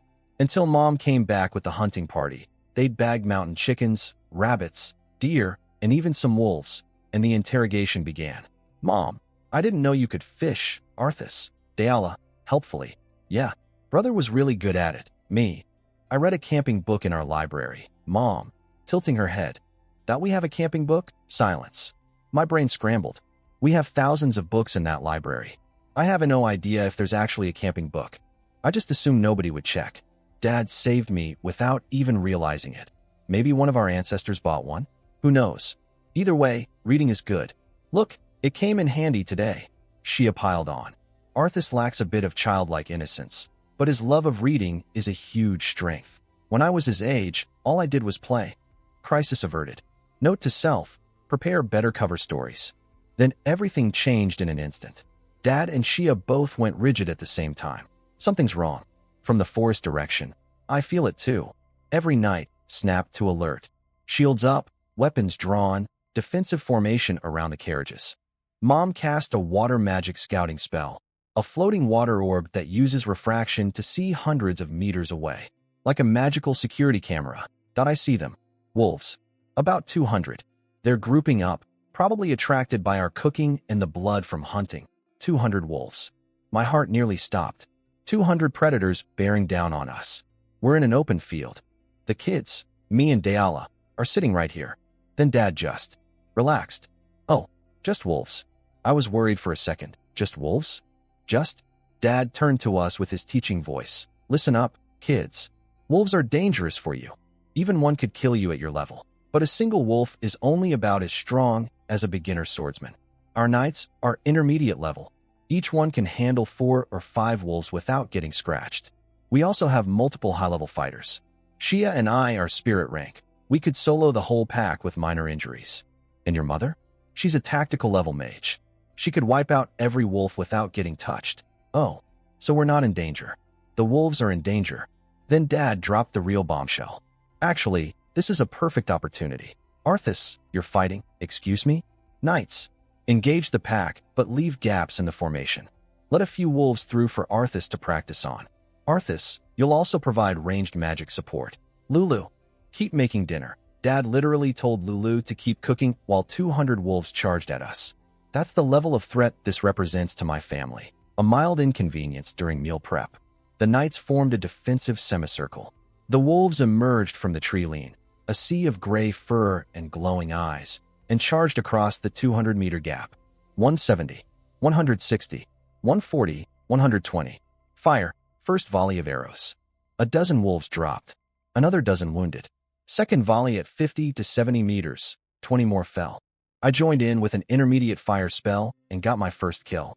But it felt distant, like swatting a fly from across the room. No real danger, no real thrill. Then the wolves hit the shield wall, and things got loud. 10 heavy shield fighters held the front.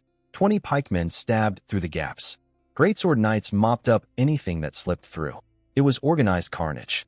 When the pack was down to about 100, the third squad opened a gap on purpose. 6 wolves poured through. Dad drew his sword, casually killed 5 of them in about 3 seconds, then pointed at the last one. Your turn, Arthas. Draw your sword. Don't take your eyes off it. Watch every movement. Find your opening. Kill it. Easy for you to say, Dad. You just killed 5 wolves faster than I can tie my shoes. I drew my sword. The wolf locked eyes with me. We stared at each other. It pounced. Fast. Way faster than anything I'd faced in training. I could see it coming, but my body was frozen, locked up with fear. No openings, no plan, just raw terror. I dove sideways in a desperate roll and barely dodged. I scrambled to my feet. The wolf was landing, body not fully turned yet. There, first opening. I charged in, but by the time I reached it, the wolf had already recovered. I swung anyway because pulling back mid-charge was more dangerous. Missed. The wolf dodged sideways. But I didn't stop. I kept my forward momentum, circled around to the wolf's blind spot, and spun to face it again. We were back to square one. Round 1 draw. The wolf started circling me. Classic predator move. I rotated with it, keeping my front toward it at all times. But here's the thing. After surviving that first exchange, my fear dropped. My body loosened up. I could think again. Round 2. I predicted where the wolf would step next and lunge there first. 3.5 years of physical training paid off. My burst speed was nearly intermediate level. The wolf didn't expect a 6-year-old to be that fast. It tried to dodge, but I clipped its back with my blade. Barely a scratch, but I drew blood. Advantage, me. Then the wolf got smart and closed the distance for infighting. And here's where being 6 years old sucks. My footwork was fast, but my arms? I'm swinging an iron sword with the arm strength of a child. Even using a one-handed sword two-handed, each swing was exhausting. In close combat, the wolf's agility was clearly superior. I started taking hits. Nothing serious, but scratches were adding up. Every time I tried to create distance, the wolf closed it again. I was losing. Then my PhD brain kicked in. Wait, this isn't a sword exam. This is a fight. There are no rules. I know enhancement magic, 3 spells, rapid fire chanting while dodging wolf claws, earth magic, body reinforcement, boosted my strength to a 12-year-old's level. Wind magic, agility enhancement, close combat movement dramatically improved. Lightning magic, Speed boost. Overall speed jumped to intermediate warrior level. The tide turned immediately. My sword was suddenly light. My body moved like water. The wolf's attacks that were overwhelming me seconds ago now felt slow and predictable. I started landing hits. The wolf panicked and tried to jump back to reset. Fatal mistake. With lightning-enhanced speed, I was on it before it landed. Midair, nowhere to dodge. My sword connected clean and hard. One heavy wound. The wolf crumpled. I finished it off. First real kill. First real combat. First time my life was actually in danger since that lightning bolt killed me on Earth. My hands were shaking. My heart was hammering. I had scratches everywhere and my muscles were screaming. And somewhere behind me, Lulu was still calmly preparing dinner. So I found out much later what was actually happening behind the scenes during my epic wolf battle, and honestly, I don't know whether to be grateful or furious. My parents rigged the whole thing. Let me start from the beginning. When Dad announced I'd be fighting a wolf, Mom's first reaction was exactly what you'd expect from a mother. Absolutely not. He's 6. What kind of lunatic sends a 6-year-old LD to fight a wolf? At least wait until he's 12. She went straight to Dad, ready to shut the whole thing down. But Dad, the master negotiator, the duke who charms foreign diplomats for a living, hit her with the parent guilt card. I know, but haven't you noticed? Every time Arthas loses to his friends in sparring, he gets upset. He sneaks out at night to practice alone. He runs laps in the courtyard when he thinks nobody's watching. The kid is desperate to catch up. His problem isn't effort. It's that he overthinks everything. He's too mature for his own good. He needs to feel real danger to break through that mental wall. Mom went quiet, because she had noticed all that. She'd seen me moping after losing to Komen. She'd caught me practicing sword forms alone in my room at night. She'd spotted me from her research lab window, running in the dark like a tiny Rocky montage. My parents had been watching me struggle this whole time, and I had no idea. Dad continued, so here's the plan. You secretly cast a protection spell on Arthas so he can't take any fatal damage. If he gets seriously hurt, I'll jump in immediately. But don't let him know about the protection. He needs to believe it's real life or death combat. And if it looks like he's going to lose, quietly cast a weakening spell on the wolf so Arthas can win by a narrow margin. He gets the experience of a real fight, keeps his confidence, and we control the danger the whole time. Their plan was literally, let the kid think he's immortal. Danger, secretly protect him from death, and if he's about to lose, cheat on his behalf so he still wins. I fought that wolf believing my life was on the line. My hands were shaking from genuine terror. I felt the cold breath of death when its claws scraped my skin. Every scratch, every dodge, every desperate swing. I thought it was all real. And the whole time, Mom had an invisible magic shield on me preventing fatal injuries. Dad had his sword drawn ready to intervene in milliseconds, and Shia was standing there with her spear in case anything went sideways. 3 spirit rank warriors watching a 6-year-old fight a single wolf like it was a championship boxing match. But here's where the story gets really interesting. Midway through the fight, when I started losing in close combat, Dad gave Mom the signal to cast the weakening spell on the wolf. Time to execute Plan B. Make the wolf weaker so I could squeeze out a victory. Mom looked at Dad. Then she looked at me, still fighting, still refusing to give up, still not calling for help. And she ignored him. She just didn't cast the spell. Something about watching me refuse to quit made her want to wait. Dad's over there sending increasingly urgent eye signals. Do it now. And Mom's just standing there with tears in her eyes going, not yet. The situation got worse. I was covered in scratches. My movements were slowing down. Mom was agonizing. She finally couldn't take it anymore and decided to cast the weakening spell. And then I started chanting enhancement magic. Mom's jaw dropped. 3 spells she hadn't taught me yet. Earth reinforcement, wind agility, lightning speed, all self-studied from library books. Her plan to secretly help me became unnecessary because I helped myself. She watched me turn the fight around in real time. She watched me chase down a wolf mid-leap and land the killing blow. And she didn't have to lift a finger. Her reaction, apparently, was a wild emotional roller coaster. Terror, then shock, then pride. Then, wait, he learned spells I didn't teach him. Then more pride. Then, right, he's bleeding, I should heal him. She rushed over with healing magic. She's not great at it since she's a combat mage, but she knew enough to prevent scarring. While patching me up, her brain was already somewhere else entirely. I need that wolf's pelt. That wolf is the symbol of my son's growth. I'm making it into a coat. I need to grab it before Vic does. She literally fought Dad over the dead wolf's skin. The woman who was ready to cancel the entire fight to protect her baby was now wrestling her husband for a trophy pelt. Mom won, obviously. She always wins. She's a spirit rank mage married to a spirit rank swordsman, and the mage always wins the household arguments. Probably because the swordsman remembers what happened with the research laboratory. So let me recap what actually happened during my life or death battle. I was wrapped in invisible armor the entire time. 3 of the kingdom's strongest fighters were ready to save me at any moment. My parents had a backup plan to secretly weaken the wolf if I was losing. My mother almost used it, but got too emotional watching me fight. And I won on my own anyway because I'm a 30-year-old man who remembered he could use magic in a sword fight. Everything I felt, the fear, the adrenaline, the triumph, the near-death experience, was real to me. But to my parents, it was the most elaborately staged training exercise in military history. I was never in danger. Not for a single second. And the craziest part? It worked. Despite being completely fake, the experience genuinely broke through my mental barrier. The fear was real. The growth was real. The combat awareness I gained was real. My parents manipulated me into becoming stronger, and I can't even be mad about it because it was done out of pure love. Also, Mom now owns a wolfskin coat that she treasures more than most of her magical artifacts. She strokes it sometimes and whispers, "My son killed this." Parents, man. They'll secretly cast protection spells on you, almost cheat on your behalf, fight each other over dead animal skins, and call it Tuesday. I love these lunatics. 2 days after killing that wolf, something clicked. All those little details from the fight, the moments where I almost died, the openings I didn't see until it was too late, the way fear makes your body stupid, they kept replaying in my head. And suddenly, like a lock turning, my swordsmanship broke through to intermediate level. Turns out, you can practice forms a million times, but nothing teaches you like almost getting eaten. 10 days later, we crossed out of the duchy into royal territory and arrived at Sita Fortress City. This place is cool.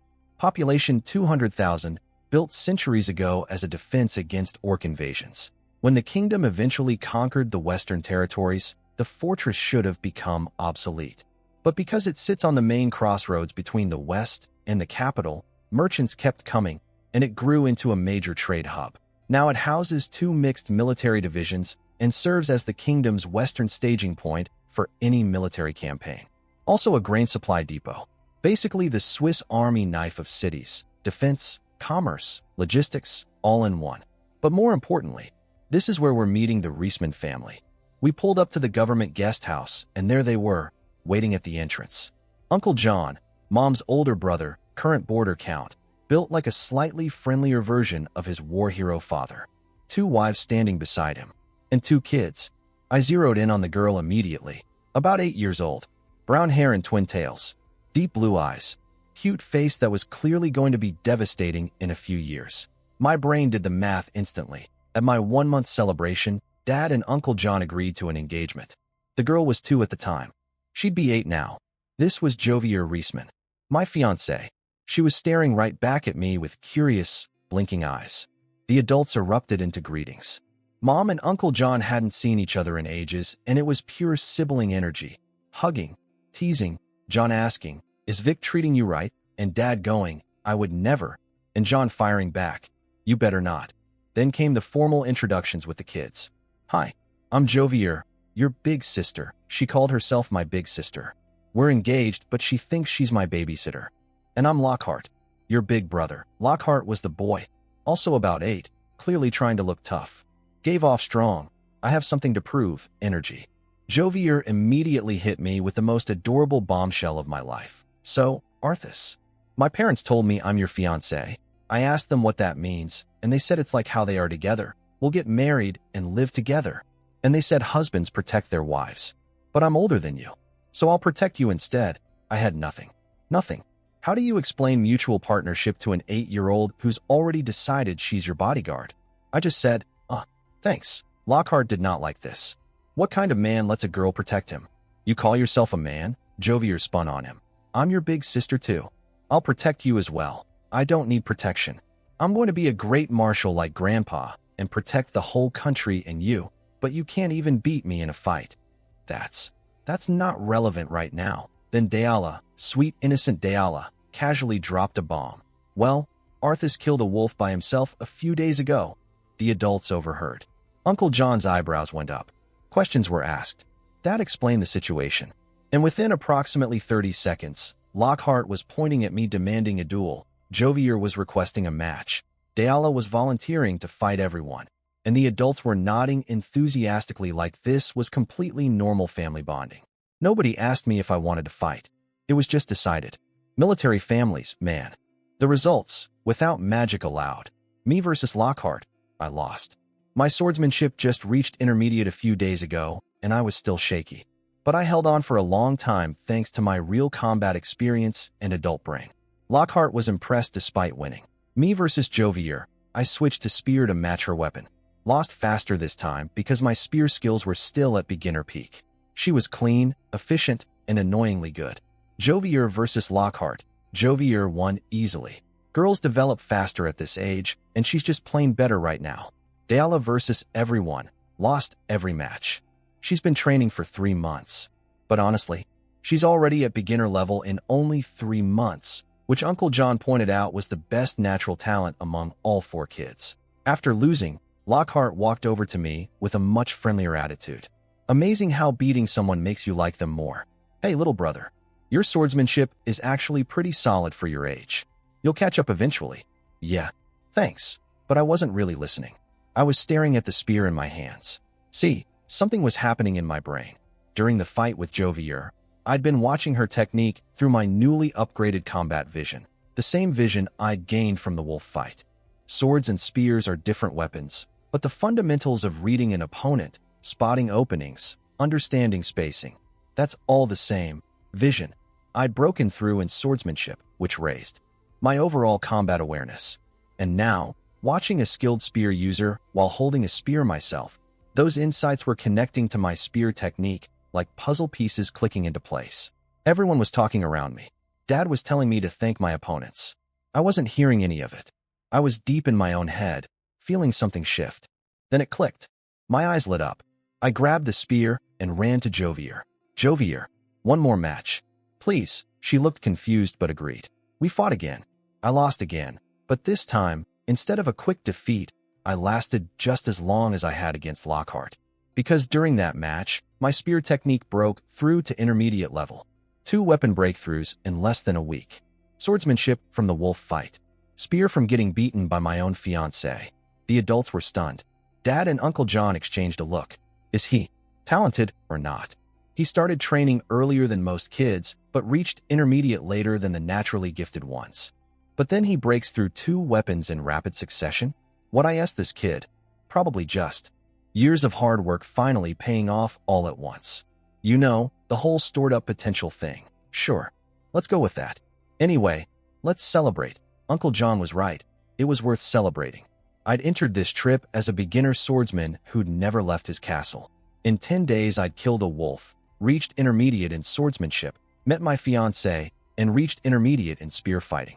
Not bad for a 6-year-old, or a 30-year-old, or whatever I am. And Jovier, my self-appointed protector fiancé, patted me on the head after the match and said, "See, you're getting better. Don't worry, I'll keep training with you until you're strong." She beat me twice, and now she's being encouraging about it. I'm being mentored by an 8-year-old girl I'm engaged to marry. This is my life. And somehow it's perfect. Traveling with the Reisman family was wonderful. Heartwarming. A beautiful bonding experience between 2 noble houses. It was also destroying my training schedule. Let me explain my problems. Problem 1, Lockhart. At first, this kid had beef with me for 2 reasons. 1, he'd heard his parents praise me constantly and was jealous. 2, he's a massive sister complex case. He spent 8 years as Jovier's #1 guy, and suddenly some 6-year-old shows up and is her fiancé? Of course he's hostile. I get it. I'd be annoyed too. But I'm mentally 30. I know how to win over a grumpy 8-year-old. A few days of finding fun things to do, games, jokes, activities I remembered from Earth, and Lockhart's hostility melted away. By day 3 we were basically bros. Crisis resolved through the ancient art of being entertaining. Problem 2, Jovier. This girl became my shadow. Reading a book? Jovier appears. What's your reading, Arthas? Meditating to train mana. Jovier pops in. Let's play Arthas. Going to sleep? Jovier announces she's sleeping in my bed. My fiancée is 8 years old and has zero concept of personal boundaries. She's like a golden retriever in Twin Tails. Adorable, but relentless. Then Dayala got jealous. If Jovier is sleeping with Big Brother, then I'm sleeping with Big Brother too. Then Lockhart felt left out and threw a tantrum. So all four of us ended up sleeping in one bed every single night. The adults thought this was precious. Oh look, the children are getting along so well. Meanwhile, I, a 30-year-old man, was sandwiched between 3 actual children every night, unable to do my secret mana training because I was literally pinned under a pile of kids. My personal time? Gone. My reading time? Gone. My evening training sessions? Gone. And the worst part? My family saw this as an improvement. Arthas has become so much more outgoing lately. See? He just needed friends his age. He used to just sit there spacing out all the time. That, spacing out, was mana training, MOM. I was becoming a magical powerhouse, and you think I was being antisocial. But sure, let's celebrate the fact that I now have zero privacy, because 3 children have claimed ownership of my existence. 10 days of this. 10 days of no training, no reading, no alone time. Just constant socializing with kids while my parents beamed with pride at how normal I'd become. Then, November 10th, we finally arrived at the royal capital. And wow, the capital city of the Igahog Kingdom is almost 1,000 years old, but the walls looked brand new, freshly renovated for the Millennium celebration. Population, 1 million. The biggest city in the kingdom. And the military presence was insane. Multiple army divisions for defense, a magic knight order, 3 cavalry knight orders named after the kingdom itself, 2 police divisions, a royal guard, and a palace knight order. This city could fight a war against itself, and both sides would have a full army. The city is built in concentric square walls, 6 layers deep, like a medieval onion. Layer 1, outermost military zone between the first and second walls. Training grounds, barracks, the works. This is where our 50 escort knights had to stay. Nobles can't bring their private armies into the inner city because, you know, the royal family prefers not having foreign troops parked next to their bedroom. Dad handed the guard captain a fat bag of gold coins. Rest up, do some sightseeing. But remember, you represent Blondfield. Don't embarrass us. Layer 2, Craftsman District. Blacksmiths, workshops, artisan studios. Built here specifically because nobody wants to hear hammering at 3 a.m. in the residential zone. Smart urban planning. Layer 3, Commoner District. This is where the action is. Adventurers Guild, markets, taverns, inns, the beating heart of the city. Also where the police headquarters sits, because where there's fun, there's trouble. Layer 4, Rich District. Quiet, elegant, full of mansions and high-end shops. Most government offices are here too. The transition from Layer 3 to 4 was like going from a music festival to a luxury spa. Layer 5, Noble District. Our destination. Mansions belonging to the kingdom's aristocracy. Most nobles with actual territories, like us, keep a second home here for when they visit the capital. Layer 6, the royal palace itself. No more walls needed because you're literally inside the king's front yard at that point. We split from the Reismans at the Noble District. Finally, I love them, but I need my space. Of course, their mansion turned out to be a 5-minute walk from ours. Because the universe refuses to let me be alone. Our capital mansion was stunning. Not castle level, but easily top tier among the noble residences. Iron fence covered in sculpted ivy. Manicured lawns glowing golden in the sunset. A 3-story complex made of 3 connected buildings. Main hall, secondary wing, and a 2-story side building. An old butler named Tans greeted us at the door with a full staff lineup and deep bows. Dad called him Uncle Tans. Apparently this man watched Dad grow up. Grandpa Carey, who lives here as Prime Minister, wasn't home from work yet. Tans suggested we rest before dinner. Dad agreed. We were led to the 3rd floor of the secondary wing, the family's private quarters. I picked a room next to Mom's. Quiet, decent light, clean. The room was spotless but completely impersonal. Bed, desk, sofa, tea table, a few decorations, nothing else. No personality, no history, just a guest room waiting for someone to make it theirs. I closed the door behind me and stood there for a moment. Silence. Beautiful, golden, perfect silence. No Jovier asking to play. No Lockhart challenging me to duels. No Dayala claiming my left arm as her pillow. No carriage rattling. No wolves howling. Just me, a bed, and four walls. I had about 2 hours before dinner. I should train. I should meditate. I should review my spear breakthrough. I should. I fell face first onto the bed and passed out instantly. A month of travel, wolf fights, weapon breakthroughs, fiancé management, and zero personal time hit me all at once like a truck made of exhaustion. My body just quit. I slept straight through until Grandpa Carey came home. The royal capital, the Millennium Celebration, a city of 1 million people, the political center of the entire kingdom, and Arthas Blondfield's first act upon arrival, a nap. Some things transcend reincarnation. The need for sleep is one of them. After my power nap, a maid woke me up for dinner. Grandpa Carey was home, and everyone was already chatting in the main hall. I walked into the dining room with Dayala and found not just our family, but 2 extra old men sitting at the table. One was Grandpa Carey. I see him once a year when he visits home, so we're familiar. But the other 2? Come to Grandpa. No, come to your grandpa first. Here we go again. Grandpa Wars, Capital Edition. The first stranger was Lean Phillid, Shia's father, which makes him Diala's maternal grandfather and my step-grandfather. Former Viscount, now full-time Minister of Political Affairs. He'd handed the family title to his son so he could focus on government work. Respectable career move. The second stranger opened his mouth and the other 2 grandpas immediately started roasting him. Every time I see you 2 spoiling your grandkids, it's hilarious. You're completely different people, Carey fired back, says the man who abdicated the throne just to play with his grandchildren.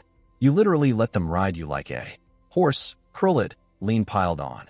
The image of the former king on all fours going neigh while a toddler bounces on his back is burned into my memory. Ha! The greatest failure of my reign was letting you 2 witness that. Yep. The third old man was former King Krulid Igahog the 33rd, the man who once ruled an entire kingdom, the man whose name commands respect across the continent, and apparently, a man who gives horsey rides to his grandkids with zero dignity. I love him already. The 3 grandpas got so absorbed roasting each other that Dayala and I just stood there awkwardly until Dad stepped in to rescue us. All right, you 3. You're confusing the children. Kids, come say hello properly. Dad introduced Lean as Diala's other grandfather, which was straightforward. Then he turned to Krulid, and his tone shifted to serious dad mode. This is former King Krulid Igahog. Even though he's retired, loyalty to the royal family is a noble's duty. You must perform the highest greeting, right? Showtime. 6 years of etiquette lessons. Don't fail me now. I stepped forward, straightened my posture, placed my right hand on my left chest, dropped to one knee, bowed my upper body at 45 degrees, and delivered my line with textbook precision. It is my first honor to meet you, Your Majesty Krulid Igahog. I am Arthas Blondfield, eldest son of Vikshir Blondfield. Nailed it. Smooth, dignified, perfect form. Dayala tried to follow with a curtsy, but she'd only been learning etiquette for a month, and her execution was enthusiastic but wobbly. She gets an A for effort. Krulid was impressed. Rise, rise. This is private. Just call me Grandpa Crew. But Vikshir, your etiquette training is remarkable. The boy's form is polished. He must have practiced extensively. Yeah, I practiced that greeting approximately 400 times because my etiquette tutor is a perfectionist. But it paid off. Dinner was served, and the 3 grandpas kept pulling me and Dayala into conversation. What are you studying? What do you want to be when you grow up? Standard grandpa interrogation protocol. I gave polished, age-appropriate answers. Dayala gave adorable, slightly confused answers. Together, we were the perfect grandchild duo. As Krulid was leaving, he dropped a casual bombshell at the door. Oh right, I heard about the marriage arrangement between Arthas and Saliris. I was told it won't be official until both families observe the children in person.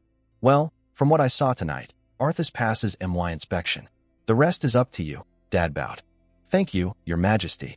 I'll raise him to be worthy of Princess Saliris. He's already exceeded my expectations. I look forward to watching him grow. Oh, and bring the kids to the palace sometime. My grandchildren rarely get to play with kids their age, so the former king just approved my engagement to his granddaughter based on watching me eat dinner and do a fancy knee bend. My etiquette training literally just secured a royal marriage. Take that, everyone who said learning to bow was pointless.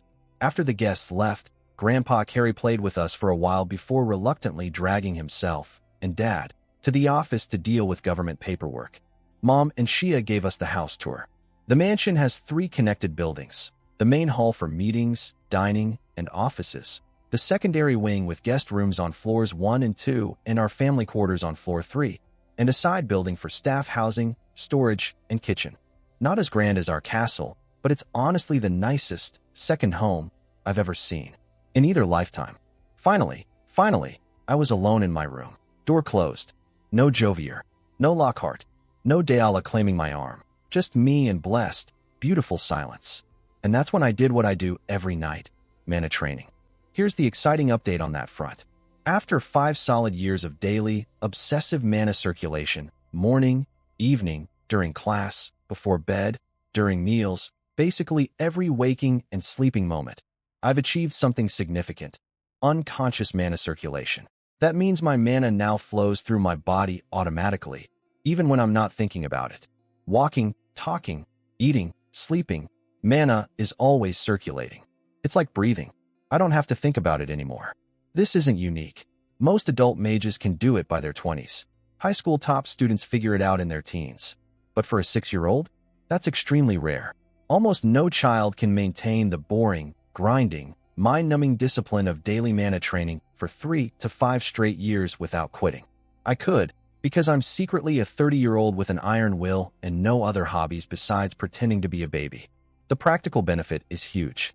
Experienced mages can instinctively throw up a pure mana shield in emergencies without thinking. That's unconscious circulation at work.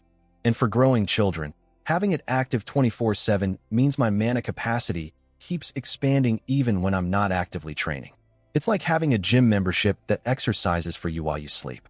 The downside: even after 5 years of nonstop training, I've never once hit my mana capacity limit. Mom explained that growing children's mana storage keeps expanding with their bodies, so the ceiling keeps rising before you can reach it. Frustrating, but also means my potential ceiling is getting higher every day. 5 years of invisible grinding. No flashy results. No dramatic breakthroughs. Just slow, steady, compound growth that nobody can see. One day, when I finally stop growing and hit that limit, all this invisible work is going to show up in a big way. But tonight, I'm just a tired kid in a quiet room, circulating mana until I fall asleep. Some heroes slay dragons. I do invisible magical sit-ups in bed. The grind never stops. Even in the capital. Hey Arthas. Hey Deala. We're here. I walked into breakfast and found the Reismans already sitting at our table. Of course. Apparently our families are now permanently fused. The reason? Dad, Uncle John, and Grandpa Carrie all had to go to the royal palace to officially register their arrival. Noble protocol. Big deal. Nobles need to greet the king in person. So the 3 men left, and we were stuck with 4 moms and 4 kids. The mom's plan: sightseeing day. The kids' reaction: maximum excitement. Our first stop was a clothing store in the rich district. Now, let me explain the logic here. We're staying in the capital until January for the Millennium celebration. That means we need winter clothes. Also, if we're going to the commoner district later, we need plain-looking outfits so we don't scream ROBUS, we're nobility. Both perfectly valid reasons. But let's be real, the moms wanted to go shopping. Everything else was justification. We spent what felt like an eternity in that store. 8 people, 5 outfits each, 2 commoner outfits, and 3 winter garments. 40 pieces of clothing total. Mom even pulled out the wolf skin from her magic storage bag. Yes, she carries it everywhere, and commissioned a custom wolf fur coat. Total bill: 20 gold coins. Quick currency lesson for this world. 1 copper coin equals roughly 1 yuan from Earth. So 1 gold coin equals 10,000 coppers equals about 10,000 yuan. 20 gold coins for 40 garments? That's roughly 200,000 yuan. Our winter clothes cost more than some people's houses. The cashier's face when Mom said, "Deliver it to the Blondfield mansion," was priceless. A split-second freeze, quick recovery, big smile. Of course, ma'am. Professional composure. I respect that. Next, jewelry store. The moms went feral. Sparkling eyes everywhere, pointing at necklaces, debating earrings. The other kids were bored to tears. But me? I spotted something actually interesting: raw magic stones. I'd seen them embedded in magical tools at home, but never in their natural uncut form. Fascinating stuff. For safety, the moms stored all purchases in their spatial bags instead of wearing them. Smart move for the commoner district. Then we crossed through the wall into the commoner district, and the kids lost their minds. Look, street food. It smells amazing. Someone's playing music over there. Wait, don't run off. There are too many people. Be more like your cousin Arthas. Uncle John's wife Dalen, Jovier's birth mother, was trying to wrangle her kids like a sheepdog herding cats. I learned during the trip that both of Uncle John's wives, Dalen and Aiko, were formerly top-tier magic swordswomen in the capital's Magic Knight Order before they were deployed west and met John. My entire extended family is basically a collection of elite warriors who retired into parenthood. Mom, meanwhile, had the opposite complaint about me. Arthas should be running around excitedly like them. He needs more childishness, not less. Can't win, Mom. I act mature, and you want me to be childish. I act childish, and you'd probably worry something's wrong. At lunch, we found a quiet restaurant. The moms ordered like pros. They've clearly done this before. The four of us kids struggled with the menus. Lockhart, Jovier, and Deala couldn't read half the words. I could read everything, but had no idea what any of the dishes actually were. Braised forest boar in herb reduction. I know every word individually, but have zero mental image of the food. We all needed mom assistance. Then the moms asked the golden question, where do you kids want to go this afternoon? Lockhart, instantly. Weapons and armor shop. Military family DNA, confirmed. Deala, toy store. Actual 6-year-old response, confirmed. Jovier, the Adventurers Guild headquarters. Curious spirit, confirmed. Me, thought somewhere with books, nerd reputation, eternal and unbreakable. Shia, who grew up in the capital as a viscount's daughter, mapped out a perfect route. Southeast to the Academy District for books and toys, then northeast for magic item shops and weapon stores, then north to the Adventurers Guild. Efficient. I'm starting to appreciate why Dad married this woman. The Academy District was incredible. 5 high-level academies, all concentrated in one area. This is because high academy teachers need to be at least top-tier level, and there simply aren't enough of those people to staff schools outside the capital. So every serious student in the entire kingdom comes here. It was midday, so students were everywhere, walking in groups, eating lunch, chatting. Their uniforms came in 5 colors depending on their academy: black, blue, white, purple, and brown, all with decorative trim. Some wore swords, others carried magic staffs, a few had both. They radiated youthful energy, bright-eyed and optimistic, completely different from battle-hardened soldiers. Then I noticed something weird. Students kept glancing at us, whispering, pointing. Look, those women, aren't they? It does look like them. But I heard they, Millennium Celebration, they'd definitely come. And those kids with them must be. So cute though. The moms looked uncomfortable. They couldn't figure out why they were attracting attention. Then a booming voice solved the mystery. Well, if it isn't Eli, Vi, and Shia. And Dalen and Aiko too. A burly, red-haired man in his 50s with a magnificent beard appeared from nowhere. All 4 moms lit up immediately.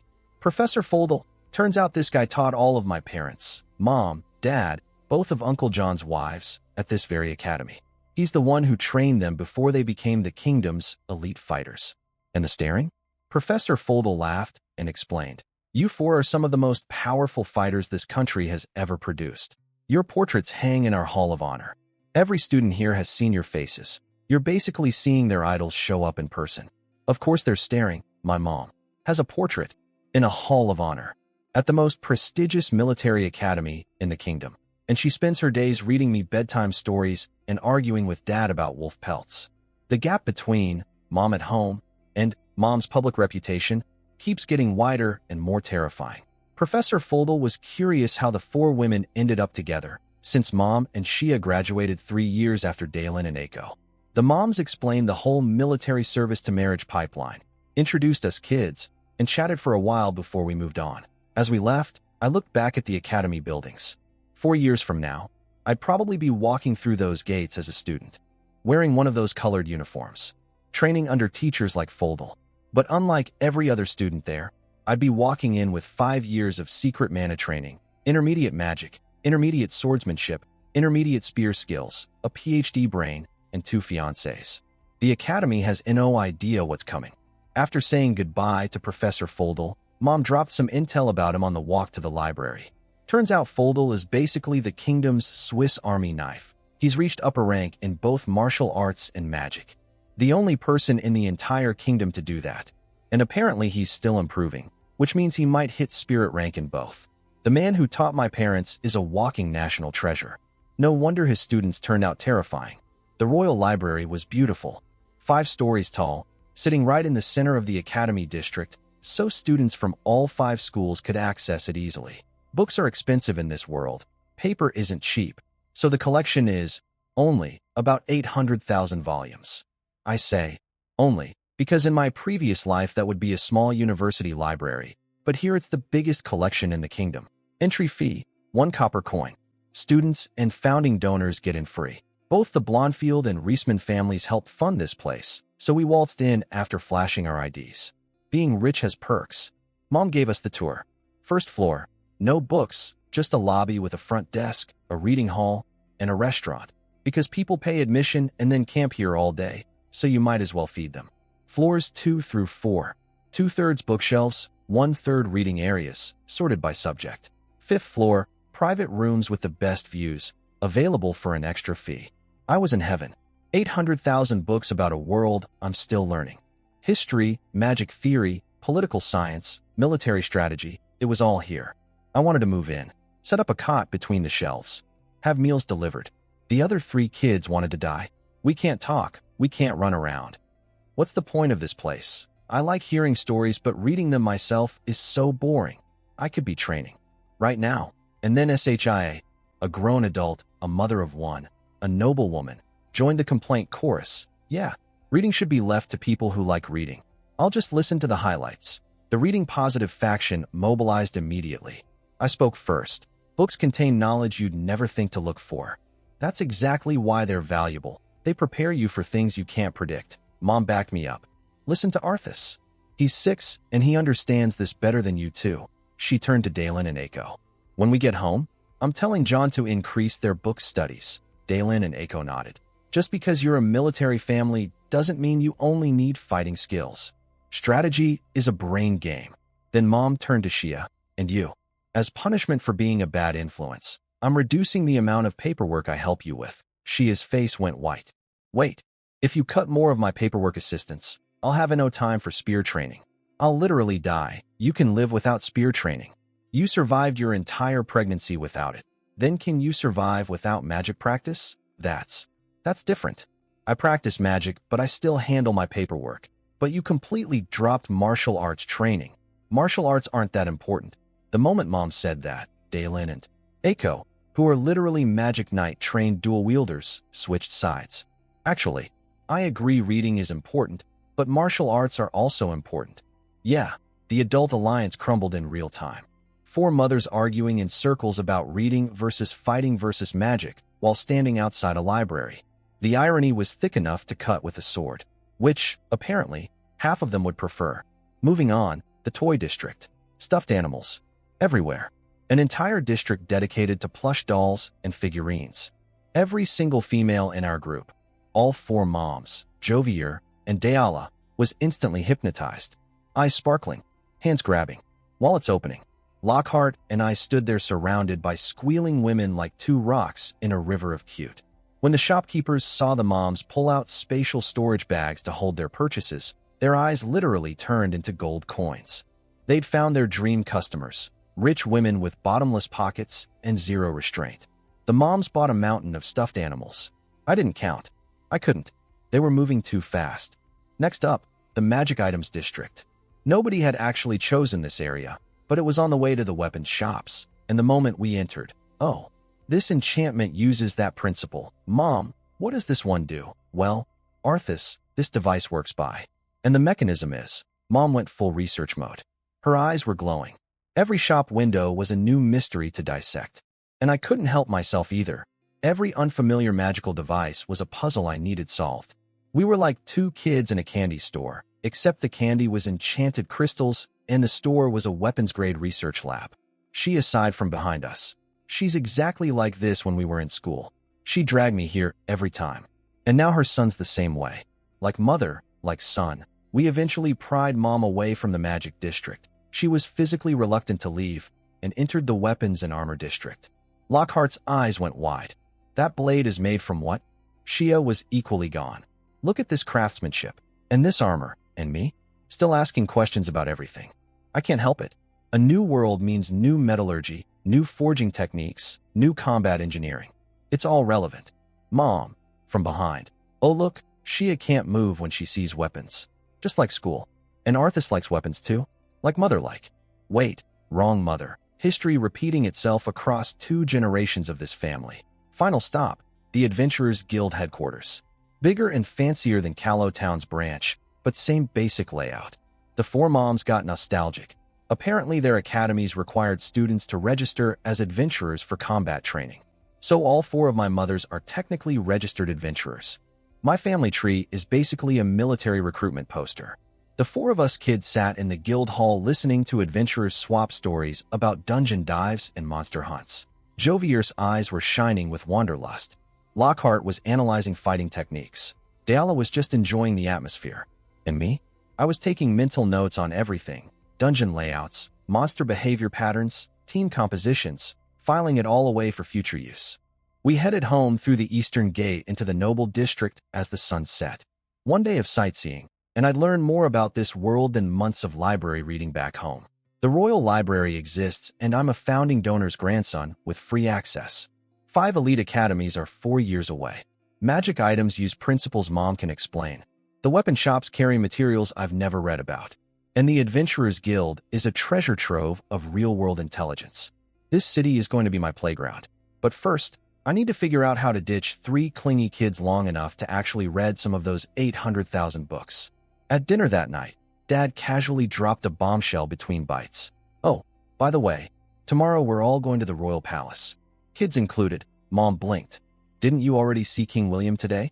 Why do we need to go again? Today was the formal visit. Tomorrow is the friend visit. William wants to hang out like the old days. And he wants the kids to meet his kids. Apparently royal children don't get many playdates. Oh, and one more tiny detail. William specifically wants to meet me. Because of that little unofficial engagement to his daughter Saliris. No pressure or anything. Just meeting my potential father-in-law who happens to be the king of the entire country. Next morning, we headed to the palace. Since William was busy until noon, we didn't leave until 10:30. Our mansion is literally 10 minutes from the palace gate. Rich people proximity to power, confirmed. The guards barely checked us. Clearly someone called ahead.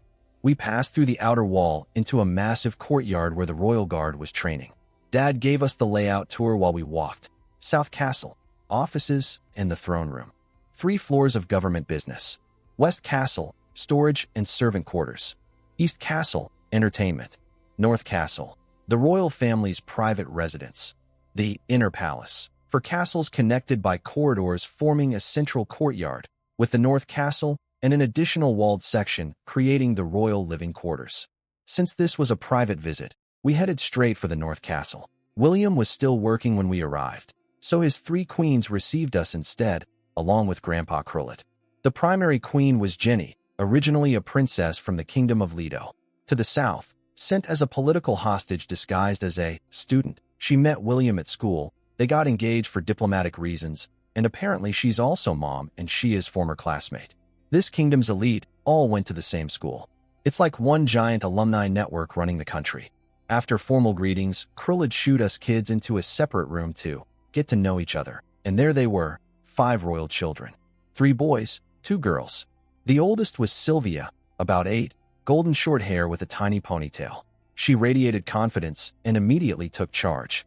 The youngest was Roy, about 5. In between were George, Saliris's twin, Jenny's son. Kess, second Queen Anna's son, 6 months younger than me. And Saliris, golden hair, long and flowing. Deep blue eyes. Cute face. My potential fiancée, the second princess. She glanced at me once, didn't react, and looked away. Either she doesn't know about the engagement, or she looked at a 6-year-old boy and felt nothing. Both completely reasonable. The room was painfully awkward at first. 9 kids sitting in silence. Nobody wanted to speak first because the royal kids outrank us, and you don't just casually chat with princes and princesses. Even Jovier, who has never been quiet in her life, was temporarily mute. Then Sylvia broke the ice like a pro. You don't need to be nervous. Grandpa sent us here to get to know each other. Let's start with introductions. I'm Sylvia, eldest princess. I like swordsmanship. And just like that, conversation started flowing. Within minutes, the royal kids were fascinated by our stories from outside the palace. They've never been to the streets, never seen a market, never eaten street food. So when I started describing our travels, Callow Town, the dungeon, the Adventurers Guild, the wolf fight, they were hanging on every word. Naturally, I ended up as the main storyteller because I have the best vocabulary and narrative skills. Being a 30-year-old PhD in a 6-year-old body finally has a social application. I'm the world's most overqualified children's entertainer. Then a servant arrived. The king was ready. The royal kids left first. We waited a few minutes. Protocol requires us to enter separately because we need to perform the highest greeting while they don't. Walking into the audience chamber, I spotted William on the main seat. He looked just like I remembered from my 1-month celebration. Same age as Dad, easy confidence. Grandpa Carrie and Grandpa Lean were already there. Dad was giving me eye signals. Do it right. I led the 4 of us in. Step forward, right hand on left chest, single knee down, head bowed. Arthas Blondfield, eldest son of House Blondfield. Deala Blondfield, eldest daughter. Lockhart Reisman, eldest son of House Reisman. Jovier Reisman, eldest daughter. All together, we greet His Majesty. William waved us up casually. Relax, relax. Sit down. I'm your parents' best friend. Just call me Uncle William. Then the adults launched into the greatest story session I've ever witnessed. They told us everything about their past, and I finally pieced together my family's entire history. The grandpa generation, Carrie, Krillid, Old Marshal Mike, and Lean were all high school classmates. They formed an adventurer party together, graduated, then all ended up in the Western military where they fought orcs as a dream team. Krillid commanding, Mike leading charges, Carrie a strategist, Lean running logistics. That's also when the Blondfield-Philid marriage alliance was formed. The parent generation, Dad, William, Mom, Shia, and Queen Jenny were all classmates too. But here's the twist. Mom was a total antisocial magic nerd who scared everyone with her "don't talk to me" face. Dad and William were best friends, but neither of them really knew Mom beyond that scary girl in class. Shia and Jenny were Mom's only friends. During military practice, Grandpa Mike arranged for Dad, William, and a few others to serve under Uncle John's command. The 3 became close friends. Then a major orc battle scattered their unit. Dad, alone and retreating, stumbled upon Mom. Also alone, trapped, and in serious danger. He rescued her. They spent 5 days fighting their way back to base together. That's how my parents fell in love. Dad literally saved Mom from death, and they spent 5 days of survival bonding. It's the most action movie romance origin story I've ever heard. Meanwhile, that same battle caused the capital's Magic Knight Order to deploy west as reinforcements. Dalen and Aiko, Uncle John's future wives, arrived as squad captains. That's how they met John. 1 war, 1 battle, 3 marriages. The Western Front was basically a dating service for elite warriors. After this incredible story session, we had lunch together. Royal food was, honestly, about the same quality as ours. Being a top-tier duke apparently gets you king-level meals already. The kids weren't impressed. The adults didn't notice. Over lunch, the conversation shifted to politics. William was worried about the Millennium Celebration security. The Orc Nation might cause trouble, and having so many nobles in one city creates a security nightmare. Dad explained how he'd arranged defenses back home, deploying troops to the coastal fortress and coordinating with Uncle John's forces. Grandpa Mike was stuck commanding the western border and apparently cried about missing the celebration. Grandpa Carrie's response: permission to resign, denied. After lunch, we kids got sent to the inner palace. The royal family's private courtyard had a massive artificial lake with an island in the middle connected by bridges. A huge pavilion sat on the island, surrounded by gardens that the queens personally maintained. The royals took their combat and magic lessons on the surrounding lawns. We chatted, compared education notes. Their curriculum was similar to ours except their etiquette classes covered royal-specific protocols, and then inevitably someone suggested sparring. The results, ranked by strength. First place, Sylvia, oldest and strongest. No surprise. Second, Jovier. My fiancé continues to be better than me at fighting. Third, Lockhart. Slightly above me, as always. Fourth, me. Consistently fourth. The eternal number 4. Fifth, George. Celeris's twin, decent but younger. Sixth, Celeris. My other fiancé. Also stronger would have been awkward. Seventh, Deala. Only 3 months of training, but holding her own. Eighth, Kess. Youngest participant. Roy didn't compete because he's 5. Rankings perfectly correlated with age. which means I'm exactly where I should be. Not amazing, not terrible, just solidly in the middle of my peer group. For a secret 30-year-old with 5 years of Head Start training, solidly average among children, is both reassuring and slightly humbling. We headed home as the sun set. One day in the palace, and I'd met the king, bonded with 5 royal children, heard my parents' war romance origin story, and confirmed that I'm the 4th strongest 6-year-old in my social circle. The Millennium celebration hasn't even started yet, and I'm already exhausted from socializing. Being a noble child is basically a full-time networking job with mandatory sparring sessions. I miss my library. Okay, so I already told you about arriving at the palace and meeting the queens and Grandpa Krullet. But let me properly cover what happened when we kids got banished to the go play and stop bothering the adults room. 9 children, 5 royals. For nobles, 1 room. Maximum awkwardness. Let me introduce the royal lineup. George, Celeris's twin brother, golden hair, Jenny's son. Kess, 2nd Queen Anna's kid, 6 months younger than me. Roy, 3rd Queen Lifa's boy, a year younger than me and too young to do much of anything. Sylvia, the eldest princess at 8, golden short hair with a no-nonsense ponytail, radiating big sister authority. And Celeris, my maybe fiancé, golden long hair, blue eyes, looked at me once with the emotional investment of someone glancing at a lamp. Cool. Great start to the romance of the century. The silence in that room was suffocating.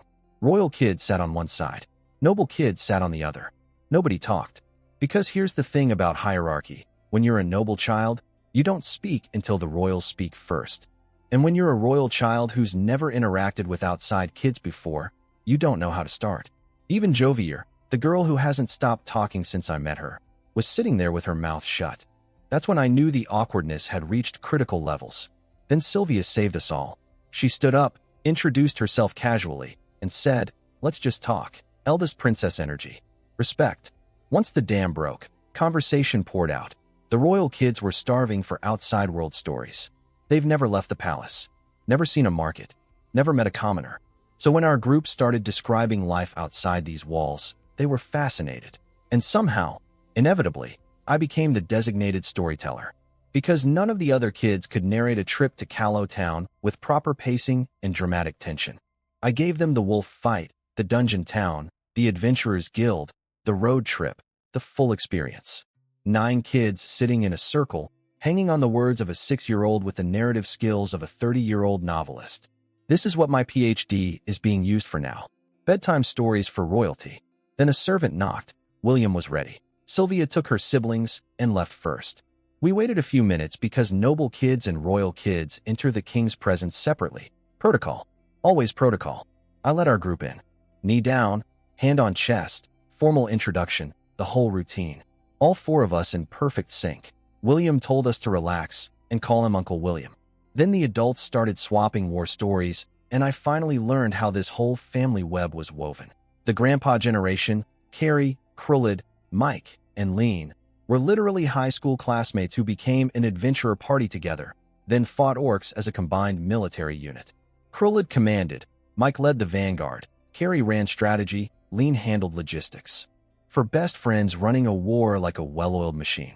The Blondfield-Phillid marriage pact was born right there on the battlefield. The parent generation was wilder. Dad and William were best friends from day one. Same class, same vibe. Mom, meanwhile, was the school's scary magic girl.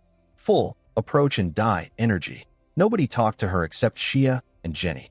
Dad and William knew of her, but weren't friends. Then during military training in the West, Grandpa Mike sneaked them all into one unit under Uncle John's command. Dad, William, and John became a trio. A massive orc battle scattered their unit. Dad, retreating alone, found Mom. Also alone, surrounded, about to die. He saved her. They spent 5 days fighting their way back to base together. 5 days of life or death survival turned that scary magic girl into the love of his life. My parents' love story is an action movie. Meanwhile, that same battle brought the Magic Knight Order from the capital as reinforcements. Dalen and Aiko arrived as squad captains. Met Uncle John. Both fell for him.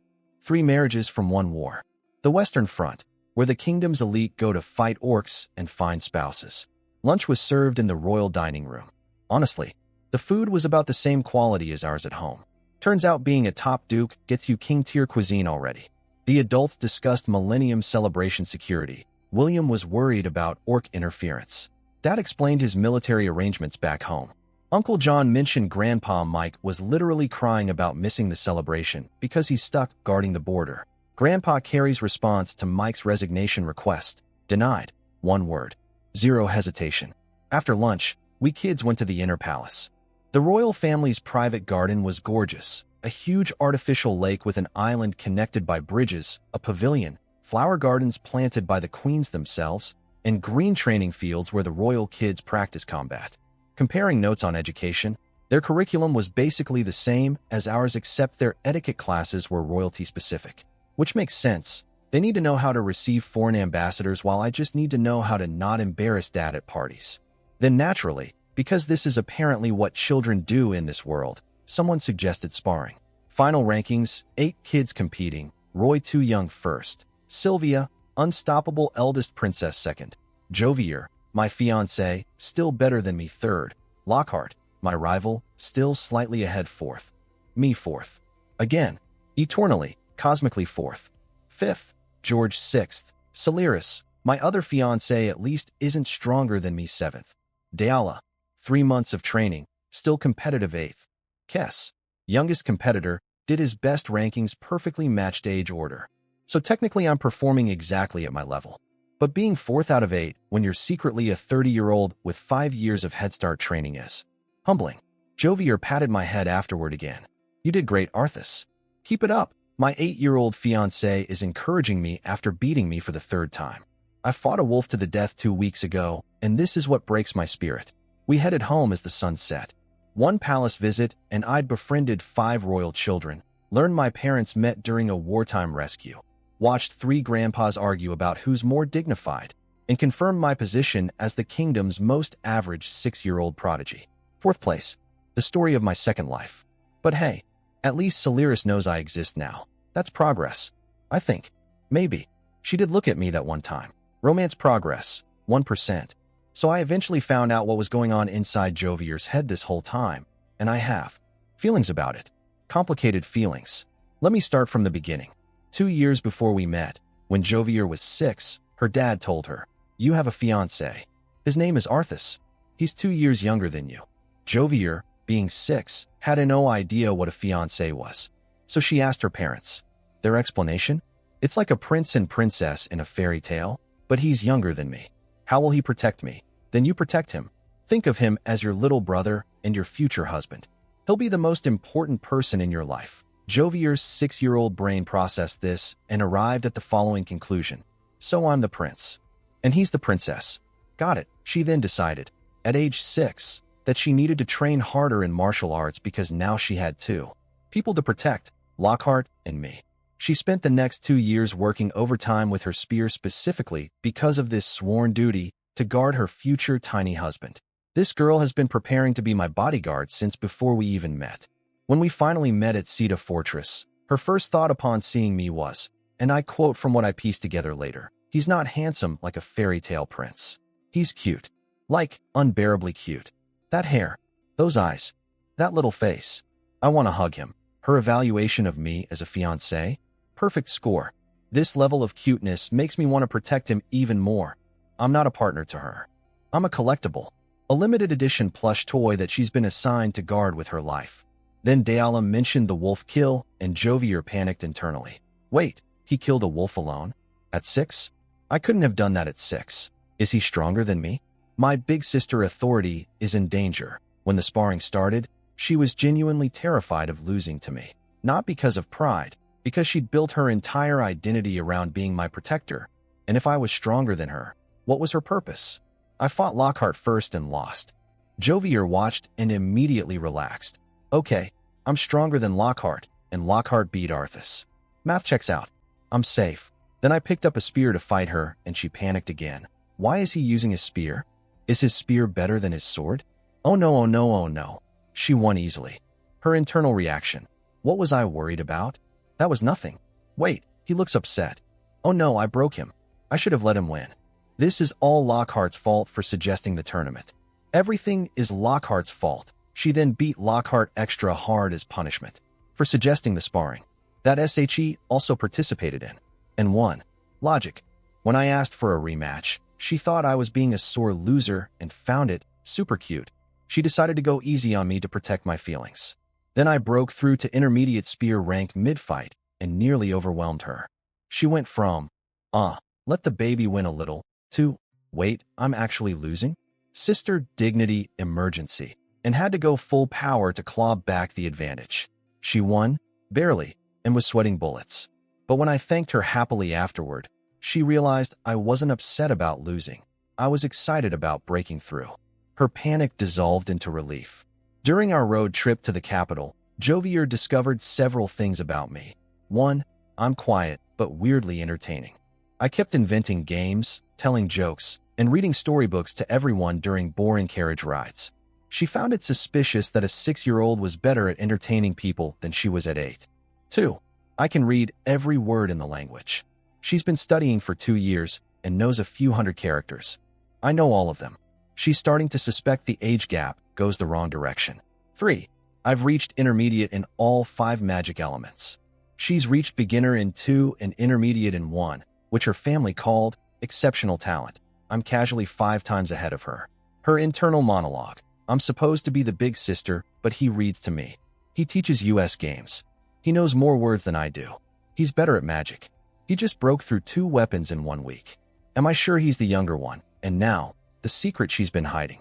During the entire trip to the capital, when we all slept in the same carriage, and I thought the sleeping arrangements were just kids being kids, Jovier was deliberately sneaking over to hug me in my sleep every night.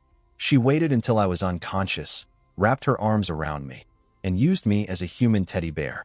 Her exact thought, his small, cute body is the perfect pillow size. I am a 30-year-old man being used as a stuffed animal by my 8-year-old fiancé every single night, and I didn't even know it. All those mornings I woke up feeling weirdly warm and couldn't figure out why. Jovier. All those times I felt something pressed against my back in the dark. Jovier. Every single night for the entire trip. Jovier. She thinks it's her adorable little secret. I think it's the most embarrassing thing that has happened to me in either lifetime, and that includes peeing on my mother. My fiancé views me as a fairy tale princess she must protect, a cute collectible she wants to squeeze, and a premium sleeping accessory. My feelings about this are grateful, horrified, touched, and deeply uncomfortable, all at the same time. Being loved is wonderful. Being loved like a teddy bear by someone who can beat you in a fight is a unique experience. Welcome to my love life. It's exactly as dignified as everything else in my second life. So 2 people were apparently thinking very hard about me during this trip, and both revelations hit me from completely different directions. First, Princess Sylvia's perspective. Turns out the eldest princess has been bored out of her mind her entire life. The noble kids who visit the palace? Absolutely insufferable.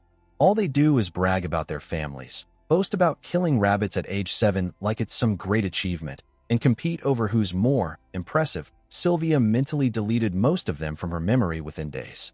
Her only real friends are 2 kids who take lessons with her. Brian Wesley, son of the Royal Guard captain, decent swordsman, annoying braggart, but tolerable because she needs a sparring partner, and Emma Cashel, daughter of the Magic Knight commander, weak at combat, but talented at magic and apparently Sylvia's only female friend. Then we showed up, and Sylvia noticed something different immediately. We didn't brag. We didn't name drop our families. We didn't try to impress anyone. We just told stories about our travels, about the road, about Callowtown. And when Dayala casually mentioned my wolf kill, I hadn't even brought it up myself. Sylvia was shocked. Every other noble kid would have LED with that story and embellished it beyond recognition. She was also blown away by my stats. 2 weapons at intermediate level.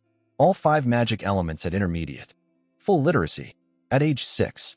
She called me a true genius, which is hilarious because I'm a 30-year-old cheater, but I'll take the compliment from a princess. After our sparring match, she confirmed my swordsmanship was legitimately intermediate. Then I showed her I could read books independently, something she cannot do yet despite studying military strategy. She has to get servants to read books to her because she doesn't know enough characters. Her reaction? I'm jealous. I need to work harder. Then she picked up her sword and started training again. This girl's response to being impressed is to immediately go practice. I respect that energy enormously. We're going to be good friends. Now, Dad's revelation. And this one actually matters. After watching me spar against Lockhart, Jovier, and the Royal Kids, Dad pulled me aside with a serious face. He discovered a critical flaw in my fighting style, one that could permanently limit my growth if I didn't fix it now. My combat is too rational. Let me explain. Warriors in this world fall into two categories. Instinctive fighters react by feeling. They see an opening and their gut tells them, real or fake, instantly. They flow like water. See move, counter move, no thinking required. Their attacks are fluid and natural. Their weakness? When their instincts are wrong, they walk straight into traps because they don't analyze. Rational fighters react by thinking. They're chess players. Watch one move, predict the next three, slowly guide the enemy into a trap. They're better at identifying fake openings and can exploit them strategically. Their weakness? If something unexpected happens, something they didn't predict, their entire system crashes because they can't improvise. Normal development goes like this. Kids start fighting around age 6 with pure instinct because they're kids. They don't think, they just react. As they grow up and get smarter, rationality naturally develops alongside. By 15, most fighters have a healthy mix of both, which fuses together to let them break into the upper ranks. You need both to advance. My problem? I've been rational from day one. Because I'm secretly a 30-year-old adult. My brain was fully developed before I ever picked up a sword. I've never fought on instinct. Every single exchange, every dodge, every strike, I'm thinking, calculating, predicting. There's zero animal instinct in my combat. And it shows. That's why I keep losing to kids my age who are technically at the same level. They fight with natural, flowing instinct. Their movements are smooth and reactive. Mine are calculated and slightly stiff. When they do something I didn't predict, which happens a lot because I'm still inexperienced, my whole rhythm collapses. The wolf fight. I won because I used my brain to figure out enhancement magic mid-combat. Classic rational solution. But in pure swordsmanship against other kids, I keep losing because I can't feel the fight. This is the downside of being a reincarnated adult that nobody warned me about. My greatest advantage, my mature mind, is simultaneously my biggest weakness in combat. Every other kid learns to fight with their heart first and adds their brain later. I skipped the heart entirely. Dad caught this before I went deeper into intermediate training. If I'd kept going, developing even more rational technique without any instinctive foundation, I would have hit an unbreakable ceiling. I'd never reach the upper ranks. My entire combat career would be capped because I built the house without a foundation. His prescription: throw away thinking. Stop predicting. Stop analyzing. Just pick up a sword and swing. Feel the weight. Feel the movement. React without planning. Let my body do what bodies are supposed to do before the brain interferes. Basically, Dad is telling me to become dumber when I fight. The irony is staggering. I spent 6 years cultivating my intellectual advantage, and now my father, a spirit-rank swordsman, is telling me my brain is the problem. The PhD that got me through 2 lifetimes is actively sabotaging my sword training. In my first life, being smart was always the answer. Study harder, think deeper, analyze better. In this life, sometimes the answer is to stop thinking and just hit things. Easier said than done when you're literally an economist trapped in a child's body. But Dad's right. If I can't learn to fight with instinct, I'll never reach the heights my parents achieved. New training regimen: be less smart with a sword. The universe's sense of humor remains absolutely merciless. Today's destination: the Grand Cathedral Plaza in the northeast corner of the Commoner District. And I had a secret mission. See, God gave me a skill called divine audience. Once a week, I can talk to him through a church. I've had this ability since birth, but never used it because I've never been to a church. 6 years of waiting. Today was finally the day I'd call up the guy who killed me with lightning and ask him some questions. Except there was a problem. A big problem. But I'll get to that. First, let me explain religion in this world. The church structure is basically medieval Europe. Priests run village churches, bishops run town churches, archbishops run city churches, grand archbishops run national churches, cardinals and the Pope run everything from the papal state in the South Central continent. They've got elite holy knight orders funded by a 10% tax from every Eastern nation. But unlike Earth's medieval church, this one can't really abuse its power. Why? Because gods actually exist here. Hard to make up fake divine commands when the actual gods might show up and say, "I never said that." The church mostly stays out of politics and focuses on fighting external threats, like when the Holy Knights helped Igahog the First fight the demons 1,000 years ago. The cathedral complex was impressive. What I thought was a wall from outside was actually a connected ring of temples, one for each god. Because this world doesn't worship one god, it worships all of them, a whole pantheon. We entered through the main cathedral, a long corridor lined with divine statues on both sides. Pilgrims walked through, nuns and priests worked, and holy knights stood guard. The mom stopped at various statues to kneel and pray, dropping money into offering boxes. I was confused. Mom explained, when you get baptized, one or more gods choose to bless you. After that, you pray to your specific gods when you visit a church. You kids haven't been baptized yet, so you don't need to pray. Then she added, baptism usually happens between ages 6 and 10. You're eligible now. But, because our kingdom has been fighting demons on humanity's front line for 1,000 years, the church values us highly. The Pope himself is coming for the Millennium celebration and will personally conduct baptisms. That's why we've been waiting. The Pope is baptizing us. Personally. No big deal. Now my problem. I walked out of the corridor into the Grand Plaza and saw dozens of temples arranged in a massive circle, each one for a different god. And I realized, I have no idea which god reincarnated me. He never told me his name. He just said, "I'm God," and sent me on my way. I was so overwhelmed by dying and getting the Ice Guy sales pitch that I forgot to ask, "Hey, which one are you?" And now I'm standing in a plaza with 40-something temples, and I can't use my weekly divine phone call because I don't know which church to enter. 6 years of carrying this ability. Wasted. Because I didn't ask for a name. This is like having a phone number, but not knowing whose it is. Past life me had a PhD. Current me can't even complete a basic customer identification step. Brilliant. I shelved my frustration and continued the tour. On our way back through the corridor, we ran into someone interesting. Well, isn't this Duke Blondfield and Count Reisman? A young man about Dad's age approached us wearing fancy priestly robes. Silver white hair, confident smile. And beside him stood a little girl about my age. Also silver white hair, deep blue eyes, wearing an elaborate nun's outfit. Quiet, composed, almost doll-like. Dad lit up. "Darren, it's been forever. Everyone, this is Grand Archbishop Darren, the highest-ranking church official in our entire kingdom. He's an old friend of ours, Grand Archbishop. At Dad's age. That's insanely young for such a high position." Then Darren introduced the girl. "This is Eleonora, my older brother's daughter. Our family's eldest granddaughter. You can call her Elaine. Wait, Darren is the Pope's son, which makes Eleonora the Pope's granddaughter. I'm casually meeting papal royalty in a hallway. Eleonora, Elaine, gave a polite, measured greeting. Perfect posture, perfect words, zero childlike energy. She reminded me of, well, me, another kid who acts way too mature for her age.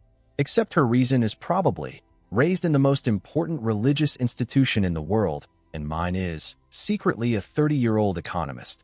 Darren had a favor to ask. He's swamped with Millennium celebration prep and can't take Elaine sightseeing.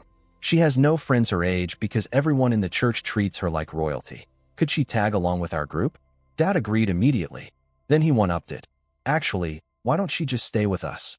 You're going to be too busy to look after her anyway. We're hosting a joint party with the Reismans in a few days. She can meet lots of noble kids there too. Darren checked with Elaine. She smiled softly and said, "I'll follow Uncle's decision." So formal. So controlled. This girl is 6 and talks like a diplomat.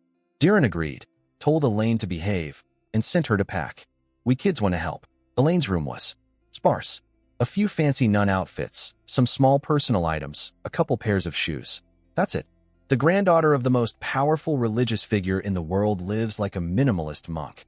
Meanwhile, my mom's just bought 40 outfits and a mountain of stuffed animals in one shopping trip. While packing, the kids started chatting. Jovier, naturally, broke through Elaine's shelf first. "Don't worry, we'll all explore the city together. We're friends now." Elaine smiled, a real smile this time.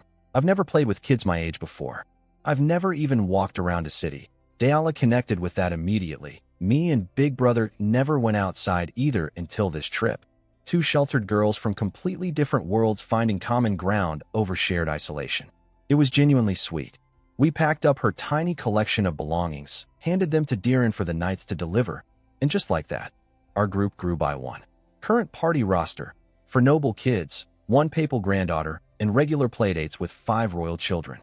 My social circle has expanded from literally nobody to the most politically connected group of 6-year-olds in the entire kingdom.